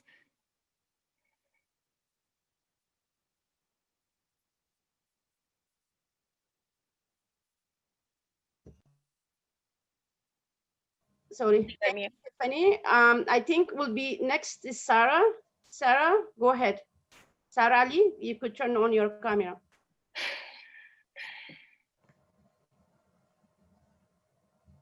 Go ahead, Sarah. Hi guys. Okay, I'm just gonna post my questions also. It's for anybody government members who are available tonight in our meeting. So Government of Ontario have been funding and implementing community safety and well-being planning and working with the community partners to develop a modernized approach to community safety.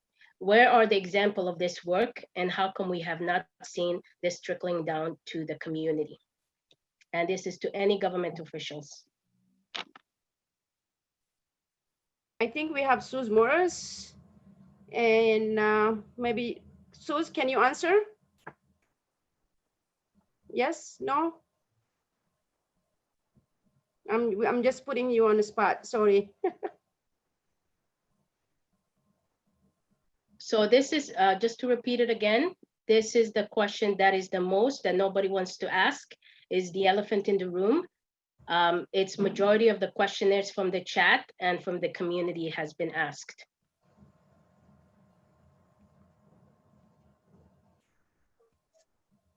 I'm not sure if anybody is available to step in to answer this question. If not, we will do follow-up, don't worry.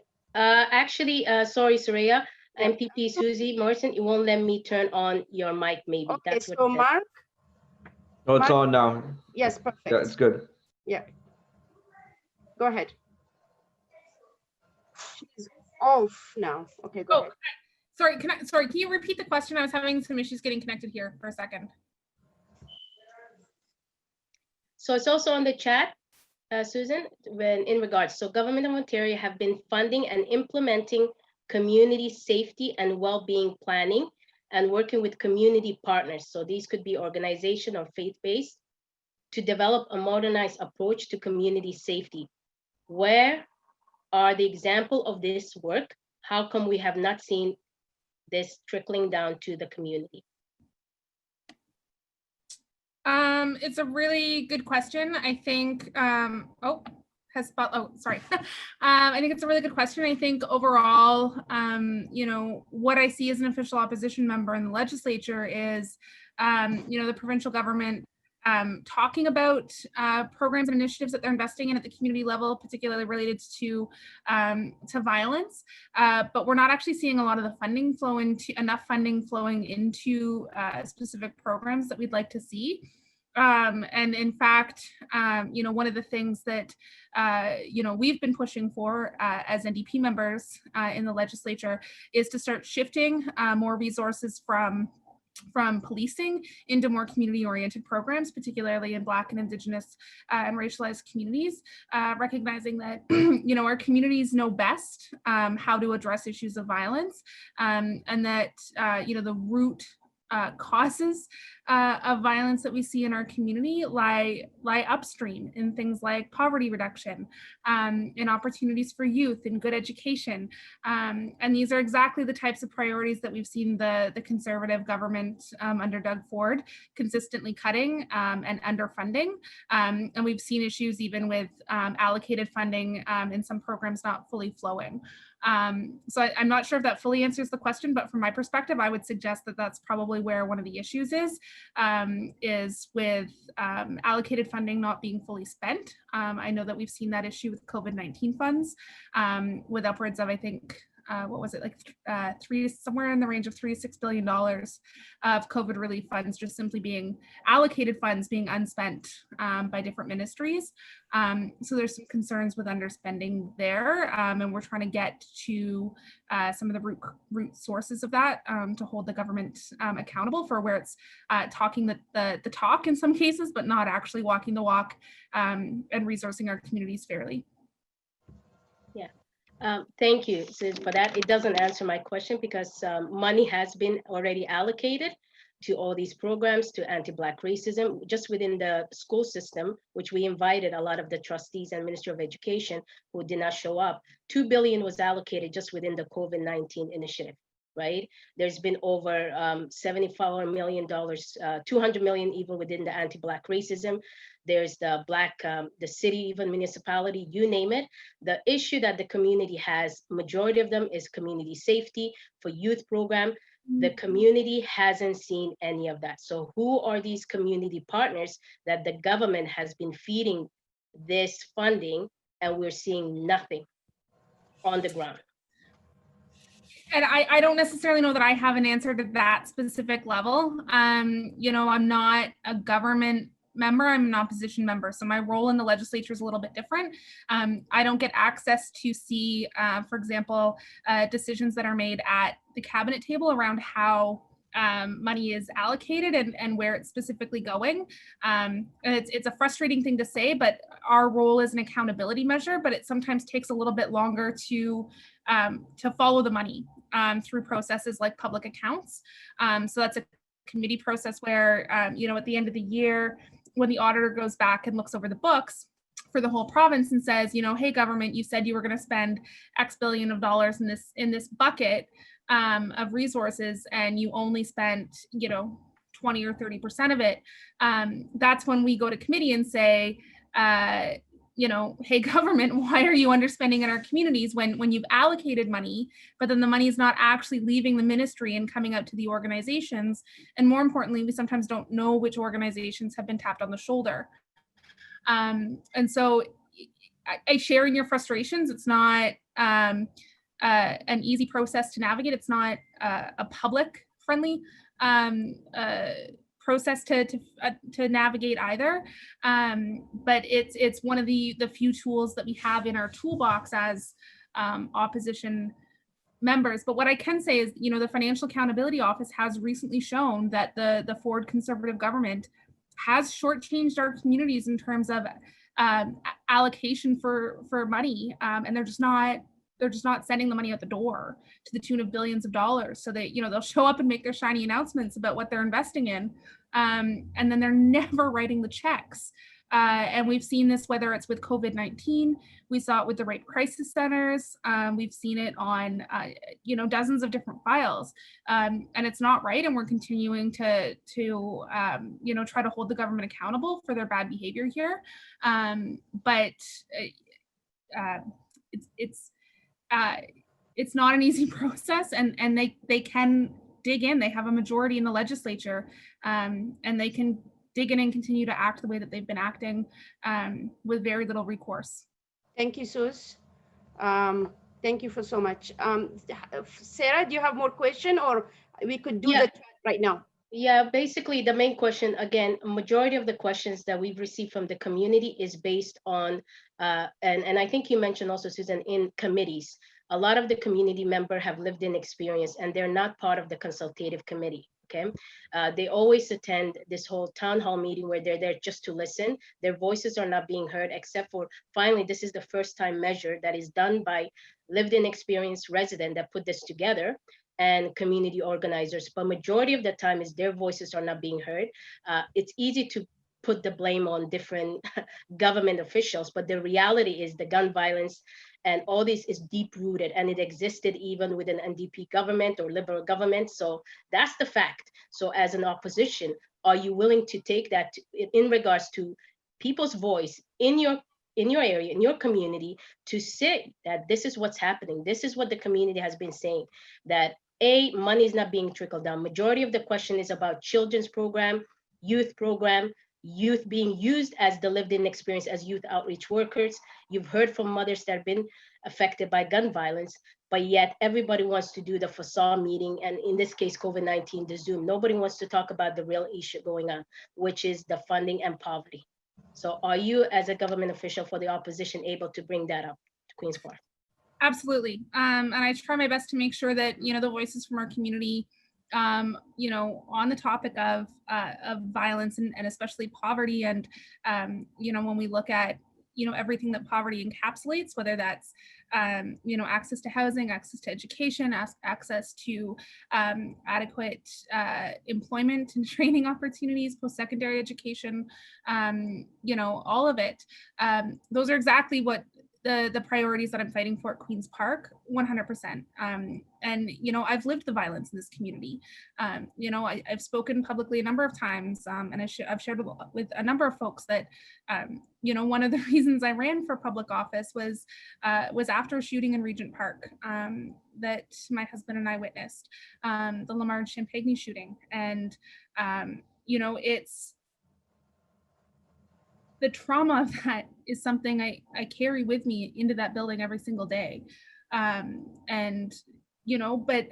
I know that the solutions that we're looking for in our community are not quick and easy fixes, right? It's investments in our systems that have been neglected and underfunded for going on 2 decades now, right?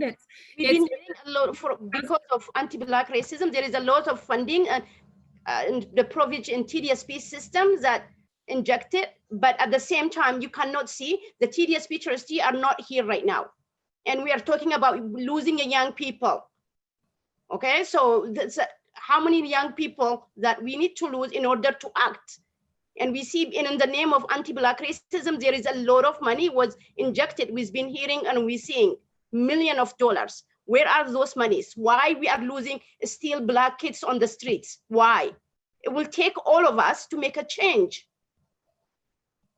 But where is the TDSP right now? Throughout like huge billion of dollars that runs, and none of them are available to attend this the Zoom event. We are talking about the day of action that we need to change. All of us will take to make a change. I think we will follow up with them and we will expose them, whatever that it takes. If we want to make a change, all of us will take to make a change. Thank you for giving your input, Sus. And I think, Mark, you could go ahead and do the chat. I think almost 8 o'clock right now. We are behind the time. I think we need to answer some of the questionnaire that public on the chat form as well. Go ahead, Mark. Okay, so I'm gonna call a user by the name of Tomato. If you want, turn on, I saw your hand up earlier. Turn on your mic and your video and you could ask a question.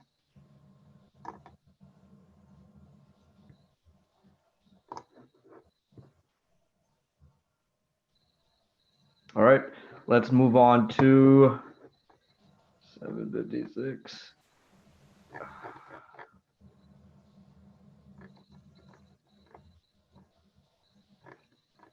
So I'm just going through the timeline here right now. You got it? Yeah, it's a little difficult today. Mohammed's done, 728. Nurse Sariko, are you there? I saw you had a question for TP off. You had a question for the Deputy Chief Officer. If you're still there, turn on your mic. Otherwise, I'll just ask your question. Yes, I'm here. I think my video is coming up. Yes. My question to the Toronto Police Service officer is, are there plans to sensitize vulnerable and struggling children who are recruited into gang gangs to thrive in the community due to poverty and systemic inequalities? Because I believe most of these young or the children, they are from struggling either families or either some of them, they don't have, they are homeless, but the gangs use that chance to lure them into gang violence, and they end up on the street killing other people. Are there plans? That's my question. Yeah, thank you for the question. Certainly there are plans.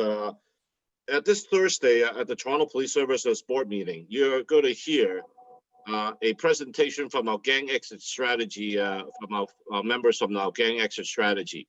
And it's not about people exiting gangs. It's also about the families that are impacted in the immediate area that talks about prevention, about entering a gang lifestyle. And this is offered free to every community member, and for the mothers, for families, for victims, for neighbors that want to refer them to the Toronto Police Service. They say, we will take care of it, and then we will work with community agencies for employment, for education, and also for the bottom line is to all exiting gangs or entering gang lifestyle. And we also have I spoke earlier about the amazing work of our neighborhood community officers at 51 Division, and each and every day they're into the neighborhoods and speaking to kids in the community centers and at different venues. You know, we try to go to schools as much as we can, but right now I think some of you have some difficulties. We have some difficulties in engaging into the schools, and certainly it's a COVID, and also we're working on a new protocol to maybe re-engage back in the school. So those are some of the strategies we work with to encourage kids not to enter gang lifestyle, or if in the event that they have entered a gang, and we have strategies to help them exit gangs. I'm sorry, just in addition to that, in many avenues, we look at community policing as the best in preventing such acts to happen. But do you think, is there a plan to collaborate with the TDSB and other community boards that's working with kids to use those boards in spreading this message of gang violence, and also in preventing gang violence? Yes, the Toronto Police Service value all partnerships and collaborations, and I have to be honest, we're having a little challenge right now in reconnecting with the TDSB, and partly it's our fault, and I said it, and I'll keep on saying it. We're not perfect. We're not a perfect police service, and we have made mistakes, and we want to endeavor to correct those mistakes, and we want to get back to the schools and reconnect with the school populations. And certainly they're critics of us, saying that we are there to victimize our children. So we need to have a balanced narrative, and we want to have that conversation. And I'm always willing to sit down with anyone that wants to work in collaborative fashion, and to work on some mutual solutions, first and foremost to benefit the communities that we serve. And certainly we are working, with the Toronto District School Boards in different venues, getting back and connecting with the school population. Okay, thank you very much. All right. I have a question by Jasmine. Are you there, Jasmine? Rizzi or Rizze, if you're there, turn on your mic and your camera. Hi, yes. Go ahead. My question is, my question is, and I wrote it in the chat as well, does the Toronto Police Service have an accountability body that is citizen or resident led and offers input on policies and procedures? And if not, why not? And how do we create these spaces to have these conversations in a structured way? I guess my point is, a lot of systems and policies have long-term implications and impacts, but there is no feedback mechanism for policymakers, for decision makers, for police officers to really understand the ramifications of some of the actions that were taken maybe 10 years ago. And I think the situation that we're finding ourselves in is a lot of systemic issues coming to the surface in these really awful, horrible ways. And so if the consultation is just happening as a one-off, as someone else had mentioned, not in a systematic way, if there is no accountability, then how can we actually enact change and bring the views of the residents back to the decision makers? Because there's an issue of power and access here that isn't being addressed. And so I'm wondering if the That's a good question. the police officer could speak to that. First, certainly I can. Recently, the Toronto Police Services Board published a 81 recommendation public document, and it talks very specifically about accountability. And first, I answer your question about accountability, the body. That is our Toronto Police Services Board. We report to a civilian oversight board. Do we have a accountability group for every policy and procedure that we adopt? No, the answer is no. But having said that, right now we have, I don't know if anyone been watching, keeping a tab on the Toronto Police website. We're looking for civilian oversight bodies to sit on.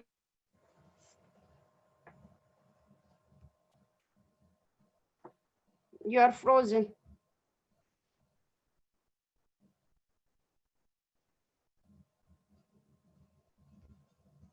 Okay.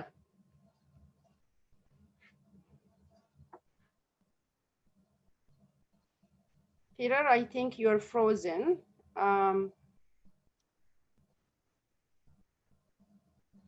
It was very good question, Jasmine. And I really like your question. And Peter is still frozen.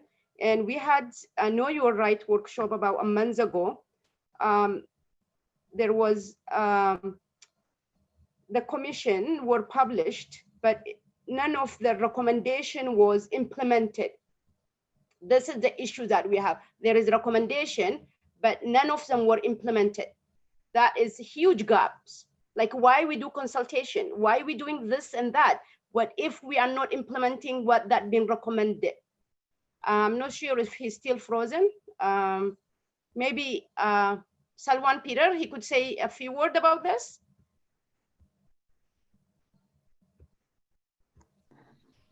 Salwan? Yeah, what I understand the question to be is, how can citizens be integrally involved in the process? How can there be citizen-initiated, citizen-led bodies? And I mean, you can look at it on various levels. You can look at it at a divisional level. You can look at it police system-wide in the Toronto Police Service, or you can look at it Ontario-wide. So my understanding is, and I haven't really participated in the division where I live, but I understand there are police consultative committees and there are police citizen community groups where citizens can be involved with the police on certain levels. In terms of the police, in terms of citizen demanding accountability, of course, we discussed the OIPRD before, the Office of the Professional Independent Director, but we also have various Toronto police-wide committees, for example, as a result of the local inquests. Hello? Yes, I think as Peter one is disconnect. He's coming back. He's coming back in now. They put it on the chat. He's back. Yeah, but let me finish the point. He joined again. He's back. Yeah. Hello? Yeah, go ahead. Let me finish the point. So as a result of the local inquests, there was several committees that were formed to deal with the issue of anti-Black racism and mental health. It is true that there seemed to be a tension between the Ontario Human Rights Commission and the Toronto Police in terms of how they go about implementing recommendations that the commission put in place to deal with racial profiling and the experience of young Black men, especially with respect to racialized violence and carding. So perhaps that's an issue that has to be litigated in the appropriate case. But I mean, to the lady's question, I mean, there's numerous ways you could be involved as a citizen. I think it's just being connected with the right people, because I sit on some technical tables. So as a lawyer, I'm involved in police policy making on a province-wide level. And I think Peter Morera sits on some of the technical tables. So I sit on technical tables on police investigation. I sit on technical tables dealing with police misconduct and how the regulations should be implemented, and how the rules governing policing throughout the province should be formulated to address these issues. So even as a citizen, I get to influence policy at the highest level in policing. And so it's simply a matter of you being connected to the right people so that you could be recommended to sit on bodies that influences police policies, procedures, and practices. Thank you. Mark? I got two more. Actually, there's a user, N. Would you like to turn on your mic and video and ask a question?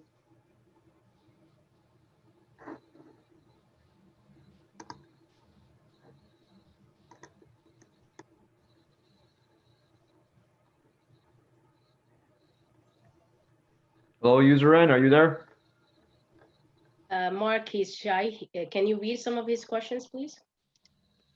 Actually, I'm going to skip this. I'm going to go to a different question.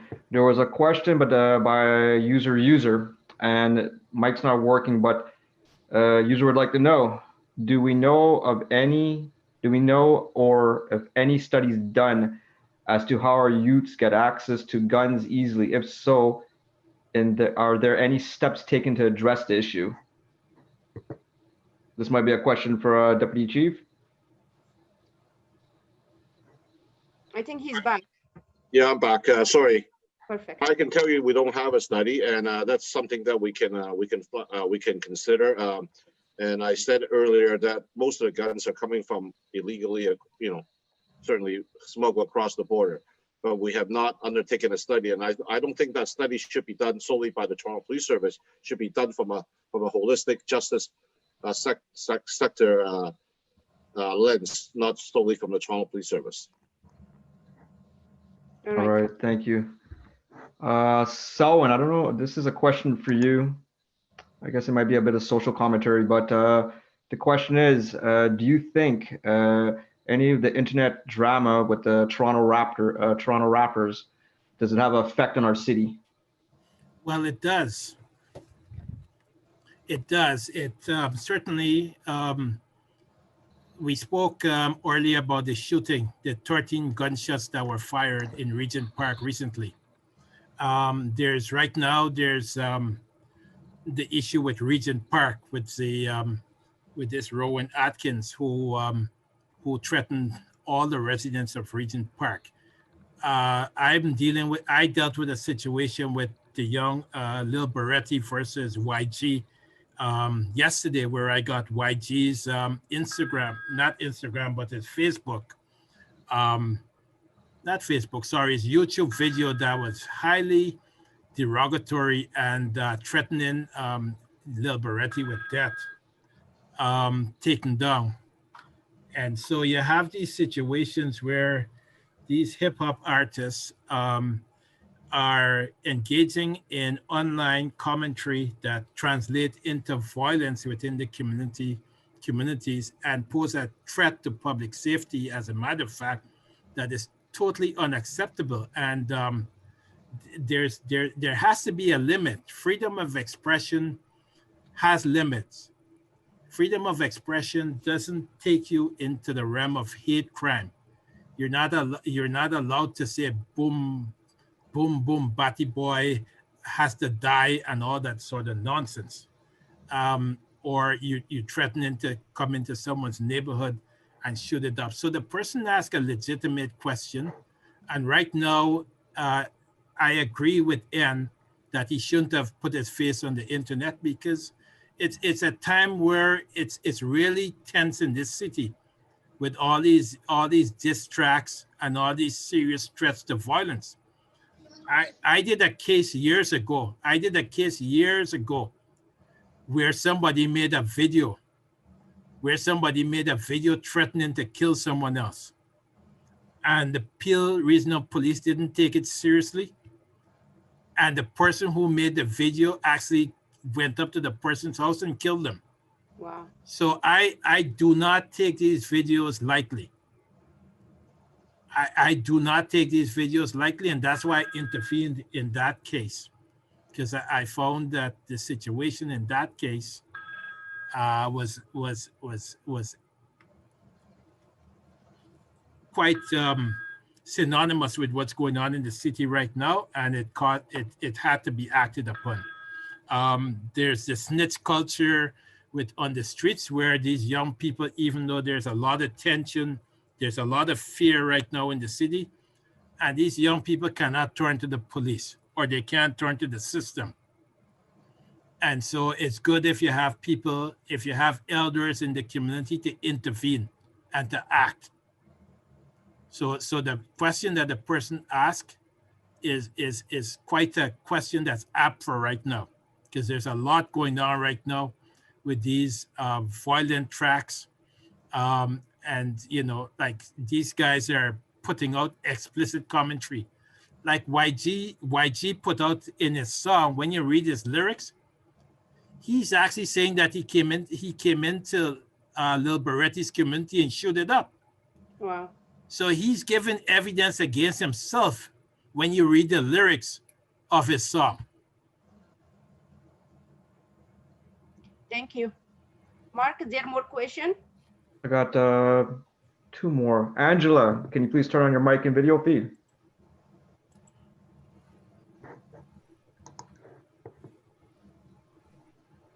Are you there, Angela? Yes, I'm here, but I can't get the video on. It's okay. We can hear the mic. Okay. Basically, this is both to Selwyn and you and Peter. I have seen a progression, and my question is, I can look back and see when the Young Offenders Act was changed from phase 1 and phase 2 to what it is today. Gun violence went up. It's almost like if it was changed to curb certain things, but it seemed to be recruiting more of our ethnic minorities for the jail system. And this justice system needs a total overhaul, I'm very sorry to say. And I need to know what is going to be done about that overall. Because all it's doing is creating a stronger situation of institutionalized racism. And I think this is what they were trying to do. Get them off the street, all the little Black kids and ethnic minorities. But to me, it seems to be feeding into keeping a system going and fuel with bodies of our young people. Thank you. Let me try to take a stab at this. I think I understand from Angela is what needs to be done. First of all, I want to reiterate that we do have some lobbying power or influence power as a police service or police services across this land to influence some changes of legislations. But having said that, legislations are generally enacted based on the community feedback and the political party that are in power. So the Toronto Police Service or any other police services, our job is to enforce the legislation. I used to, I think I heard you say the Young Offenders Act has progressed to the point where it's victimizing or marginalizing young Black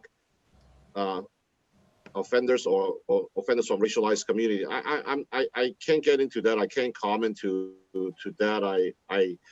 certainly we are seeing, we are arresting people from all parts of different communities, but is that a direct correlation or reflection or correlation to the Young Offenders Act? And I don't have any informed answer for you on that one, Angela. Maybe someone can weigh in from a legal point of view. Angela, the point that I would make is that, you know, we had a Commission on Systemic Racism in the criminal justice system in 1995, the Cole-Gittins report. We had various reports that address various forms of racism up to the most recent Ontario Human Rights Commission reports.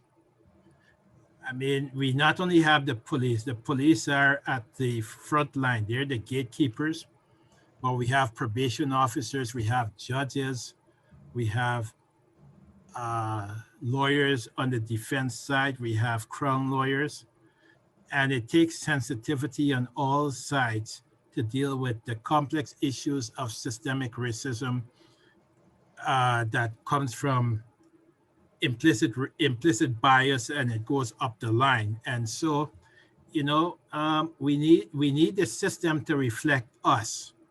You know, they're not going to appoint me as a judge, as you know, even though I'm qualified to be a judge. They're not going to appoint me to be a judge. Not the Liberals, not the NDP, not the Conservatives, because I take strong stance on certain issues, and my stance is pretty clear. It's pretty obvious for everyone to see. And so, you know, the system doesn't want anyone rocking the boat.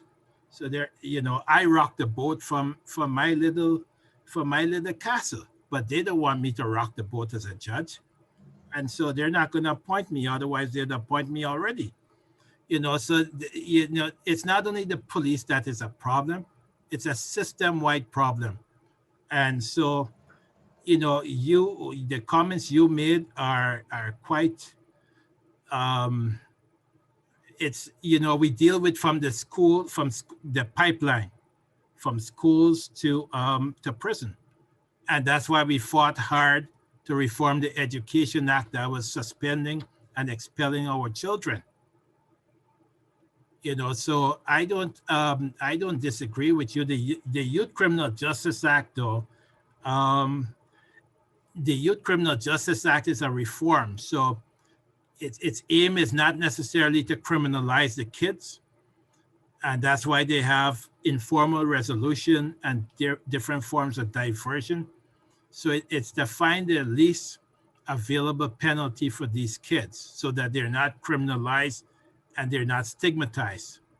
So, but I agree with you that if you go to certain courts, you know, they're packed with young Black and brown men, and it's kind of troubling. Thank you, Salwan. Do we have any more question? I think we are. We got two more. One for the MP and then there's one from Ali. Are you there? Turn on your mic and video. And this will be the last question. I think it's 8:20. Sarah will do wrap up as well. Ali, are you there? Oh, yeah, I'm here. Do you see me? Yes, go ahead. Yes, my question is, I live in Lawrence Heights. We have been having a lot of issue with gun violence. Since last year, we have like 40 shooting going on in Lawrence Heights. We lost a lot of young guys in Lawrence Heights, and a lot of young guys has been wounded. So my question is to the police. Since that time, we don't have any updates on it or any arrests for going on with this. So we have been asking for a long time, is there anyone for all these cases like has been arrested, or is there any investigation or any updates? So we live in the dark. So I know like our division is 32, but I would like to ask the deputy, like if he has any thing he can add to that, because I remember there were two shootings happened, one in China City there, and one is College and Bathurst, like just about a year and a half ago. So as I remember, that case has been solved within few weeks. the arrest has been happened. But in Lawrence Heights, the young guy we lost was just about a week ago. We just buried him like about 2 days ago.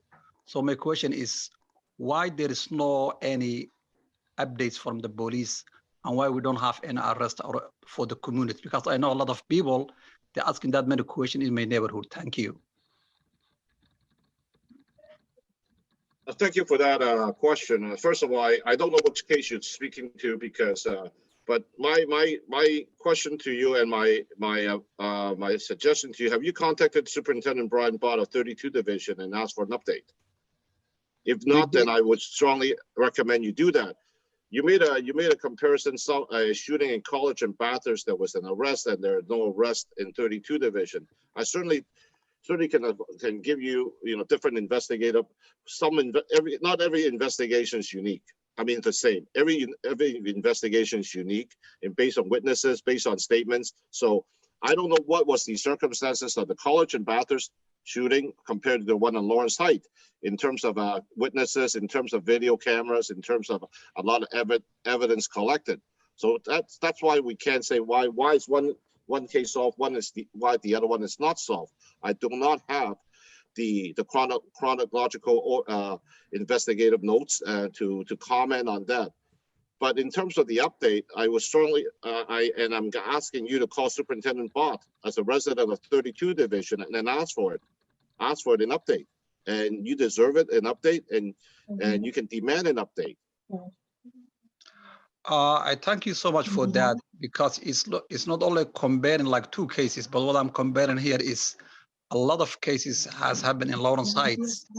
Unfortunately, all those cases we have, even there's where we live, we have like every building, like there's a 3, 4, 5 cameras going in there.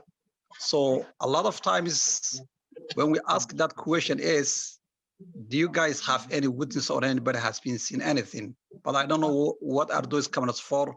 But anyways, thank you so much. All right, so we have one final question. It's going to be for the MPP. Tisha, please go ahead and turn on your mic and camera. Thanks. Thank you, Mark, and thank you, Soraya. Thank you, all of you who contributed to putting this together. Can you hear me? Yeah? Yeah, go ahead. Okay, thank you. Mark, can you mute the rest of people who are not talking right now? Yeah, I mean, you're not talking about. Thank you. Okay, so this question is mainly for, I guess, the MP and as well as Peter. Peter, if you can also maybe just weigh in on this question. I know you both are very involved in mobilizing community and, providing some level of advocacy and getting communities to, I would say, bringing programs into communities or bringing the community's voice to different levels of government. And I'm just wondering, because we do understand, yes, poverty and issues of anti-Black racism and the intersection we're seeing currently of gun violence. And there are a few root causes, of course, we can always point out when it comes to gun violence. That mainly being, of course, when it comes to anti-Black racism, the internalized generational trauma that does rivet through these communities. And I'm just concerned in regards to what is being done within these communities in regards to the MP, what work is being done, what is on the platform, what are the strategies that are going to be put forward in order to improve or even to bring to light young people's mental health in these vulnerable communities, because they are continuously experiencing or witnessing violence as well as being subjected to it. Whether it's on TV, whether it is, again, in their school systems or in their neighborhoods, right? And feeling, I'm getting from a lot of young people that safety is one of the things that they can't always feel comfortable or feel that it's guaranteed, right? So I want to know, what plans do you have as someone who holds some level of power in contributing to building communities? What are we gonna see in the next year or two in order to help eradicate all forms of violence, mainly in these vulnerable communities like Regent Park and Jane and Finch, and where we're seeing, I mean, we can say that it's being brought out of these communities and it's happening everywhere. But what we do understand that it's disproportionately impacting Black youth, whether you can say it's influenced by hip hop or influenced by whatever is happening in you know, media, or we still need solutions that are community focused. And I just want to know on your end, police level as well as MPs level, what can we do? What will you be doing in regards to programming? Yeah, no, thank you for the question, and it's a big one. I would say that again, you know, from an opposition perspective, we're not directly involved in program development and implementation. So I don't know that I can answer the question from a program level perspective, but a broader level, broader macro level. Yeah, macro level policy perspective. We're just not. I don't have the kind of contact or oversight or direction over the individual ministries and how they work with organizations to develop program-specific initiatives. What I can say is, you know, where we're publicly standing on a number of the big level policy issues that you've spoken to, you know, one of our most recent, policy announcements is a white paper that we've developed, a policy paper called Ending Police Violence, Investing in Black, Indigenous, and Racialized Communities. And I've posted a link to that further up in the chat. And we're, you know, really trying to share that policy document in a draft form with the communities right now to make sure that folks really have an opportunity to give us feedback on it. But it really includes broad strokes in terms of making sure that we're investing in alternative first response to policing models, which does include an emergency mental health response. Respecting that, you know, well, you know, we're certainly fond of our neighborhood officers and the work that they do, that, you know, mental health calls are not always best placed within policing as the first response. And making sure that we have properly trained mental health professionals that are actually responding to those calls in our community. So we're looking at an alternative first response policing model or first response mental health model, as well as you know, again, higher level pieces. I know we have a private members bill around addressing wait times for child and youth mental health. You know, we're looking at, and when I think bigger as well, we're looking at, you know, right now is the moment, you know, halfway through an election cycle, and to kind of get a little bit more partisan, is now is the time that we're developing our policy platform for 2022.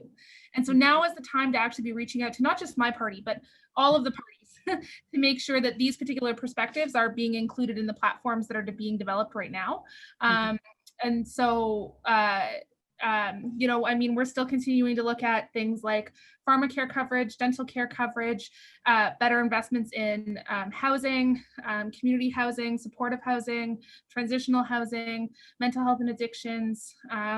You know, all of these broader kind of community wellness pieces are those high level policy pieces that are really foundational to the values of where I stand as an elected representative. But if there's specific pieces that folks want to see shine through in that platform development piece, now is the time. Please reach out to my office. I'm happy to sit down with folks and have, you know, a more nuanced conversation than we can have in a, you know, as I quickly try to answer a question on a call around, you know, what specific asks do you have of us that you want to see us take a stronger, bolder stance on as we do that policy refinement work right now. Yeah. Thank you, Sue. And I think we are 8:35. I'm gonna call Sarah. We're supposed to be done by 8, but thank you, everybody sticking out. So Sarah, go ahead. Thank you, Soraya. Thanks for everybody, also for the panelists for asking all those, or trying to answer all those hard questions that was directed. I just wanna, there's a few things that I wanna, when we wrap it up, why we did this is trying to find solution. Yes, we had a lot of questions. We know we can't get the solution in one night, but we're starting it. This is the main conversation. I also want to bring it up that the youth itself, there's a lot of youth on the chat that have brought out a lot of questions, like, comments in regards to why are youth not involved when it comes to this kind of platform. Biggest thing is they don't trust anything and they haven't seen any action. We have to call the elephant in the room. They are the future. And if they're not sitting at the table and we don't recognize them, we don't give them the employment opportunity, we don't deal with the educational system, this will continue on. Our goal for tonight is to make sure that this is not going to be the usual Zoom meetings, the usual panelists, the usual town halls that doesn't go anywhere. We are saying that for the first time ever, let's finally find a solution. And the solution, first of all, starts with what is the problem? Everybody knows. We've asked the questions, but really, has the question really been answered? And from the comments, from what we're seeing it hasn't. It really, really, really hasn't. And sorry about my camera's kind of off. In regards to that, so what we want to say is to the community members, to the people being affected by the gun violence, please, please, please, if anything else, is get involved. You can start by getting involved through your parent council in the school system. Start from that. Many of us even here sitting today, that's where we started. Get involved in your children's as early as possible. When it comes to the government official, yes, there is funding. Yes, there's a lot of programs that many of the parents have mentioned. Do they exist? Yes, but the problem is the community is not aware of it. There's some sort of missing communication. Maybe the right people are not sitting on the right tables that are supposed to trickling down to the community, and that has to change. Maybe this is the time to call on for action and to call those individuals that are not making a difference right now, whether it's politicians, whether it's the community partners, whatever it is, this is the time to call on. Many children have been dying and young boys and girls are dying through both mental health and in the community. That generation, there's a huge gentrification happening in this community. We know what the biggest target is. It is the public school system. It is the Toronto housing complex. It is poverty. It is the systematic racism. Nobody wants to address that. We are not putting a blame on one division. We're not saying it's all, the answer is Toronto Police Services or all the blame is on them. We're saying it's everybody. And in order to solve this and find a solution, first, we need to address the elephant in the room. If there's no accountability from all levels of government. And how do we know that? We have invited all those individuals that are policy and change makers, but they have decided not to show up because their pictures are not being posted on the flyer. Believe it or not, that's the reality. We got to call on them. We got to call on them.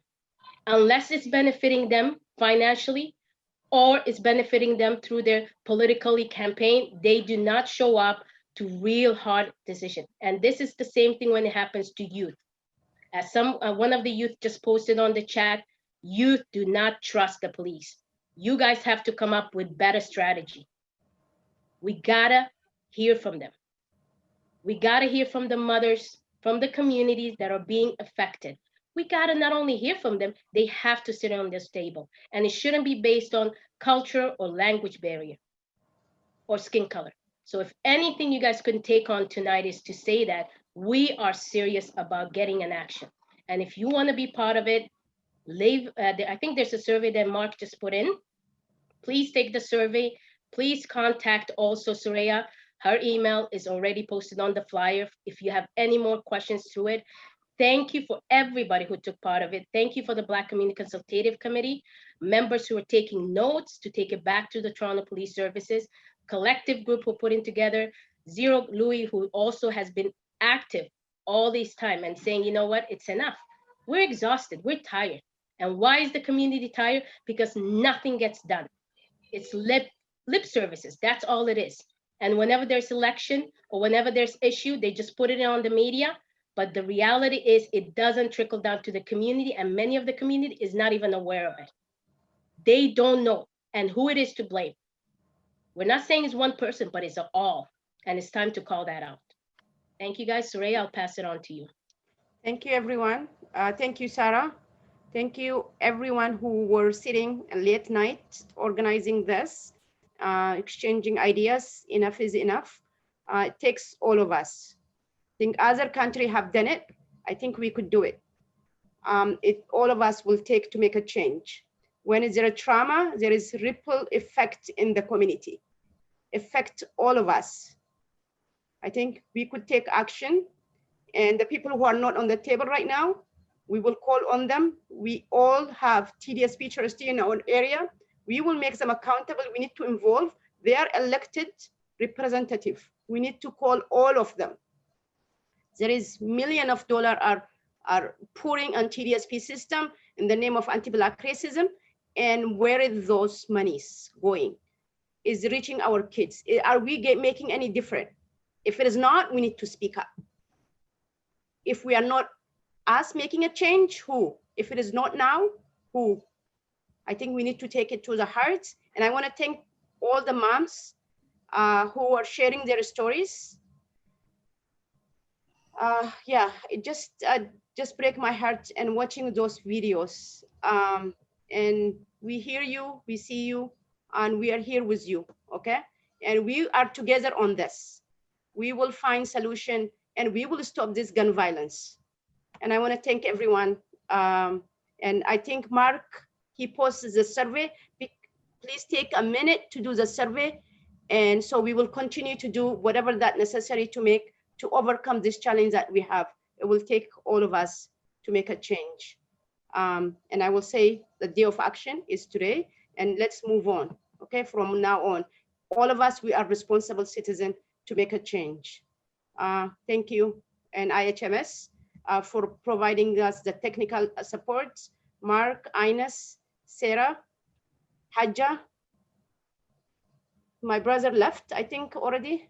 Peter, oh my God, I can't thank you enough how much you put on this. How much you're advocating for Regent Park. I want to thank you. Thank you. Peter, thank you so much for joining us. I think 51 division, most of them are here. This is not only about 51 division, this is from all of us, the issues that exist throughout the city. And let's say enough is enough. We are not going to funeral anymore again. I think it will take all of us to say that. Tiffany, thank you for your courage to come up, to step in to answer question. And even though the TDSP backed up, or I don't know the reason, one of the reasons they tell me nobody's available tonight.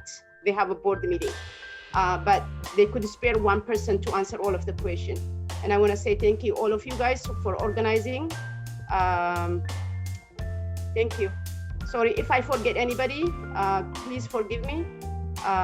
Thank you for everybody who put on this, and good night.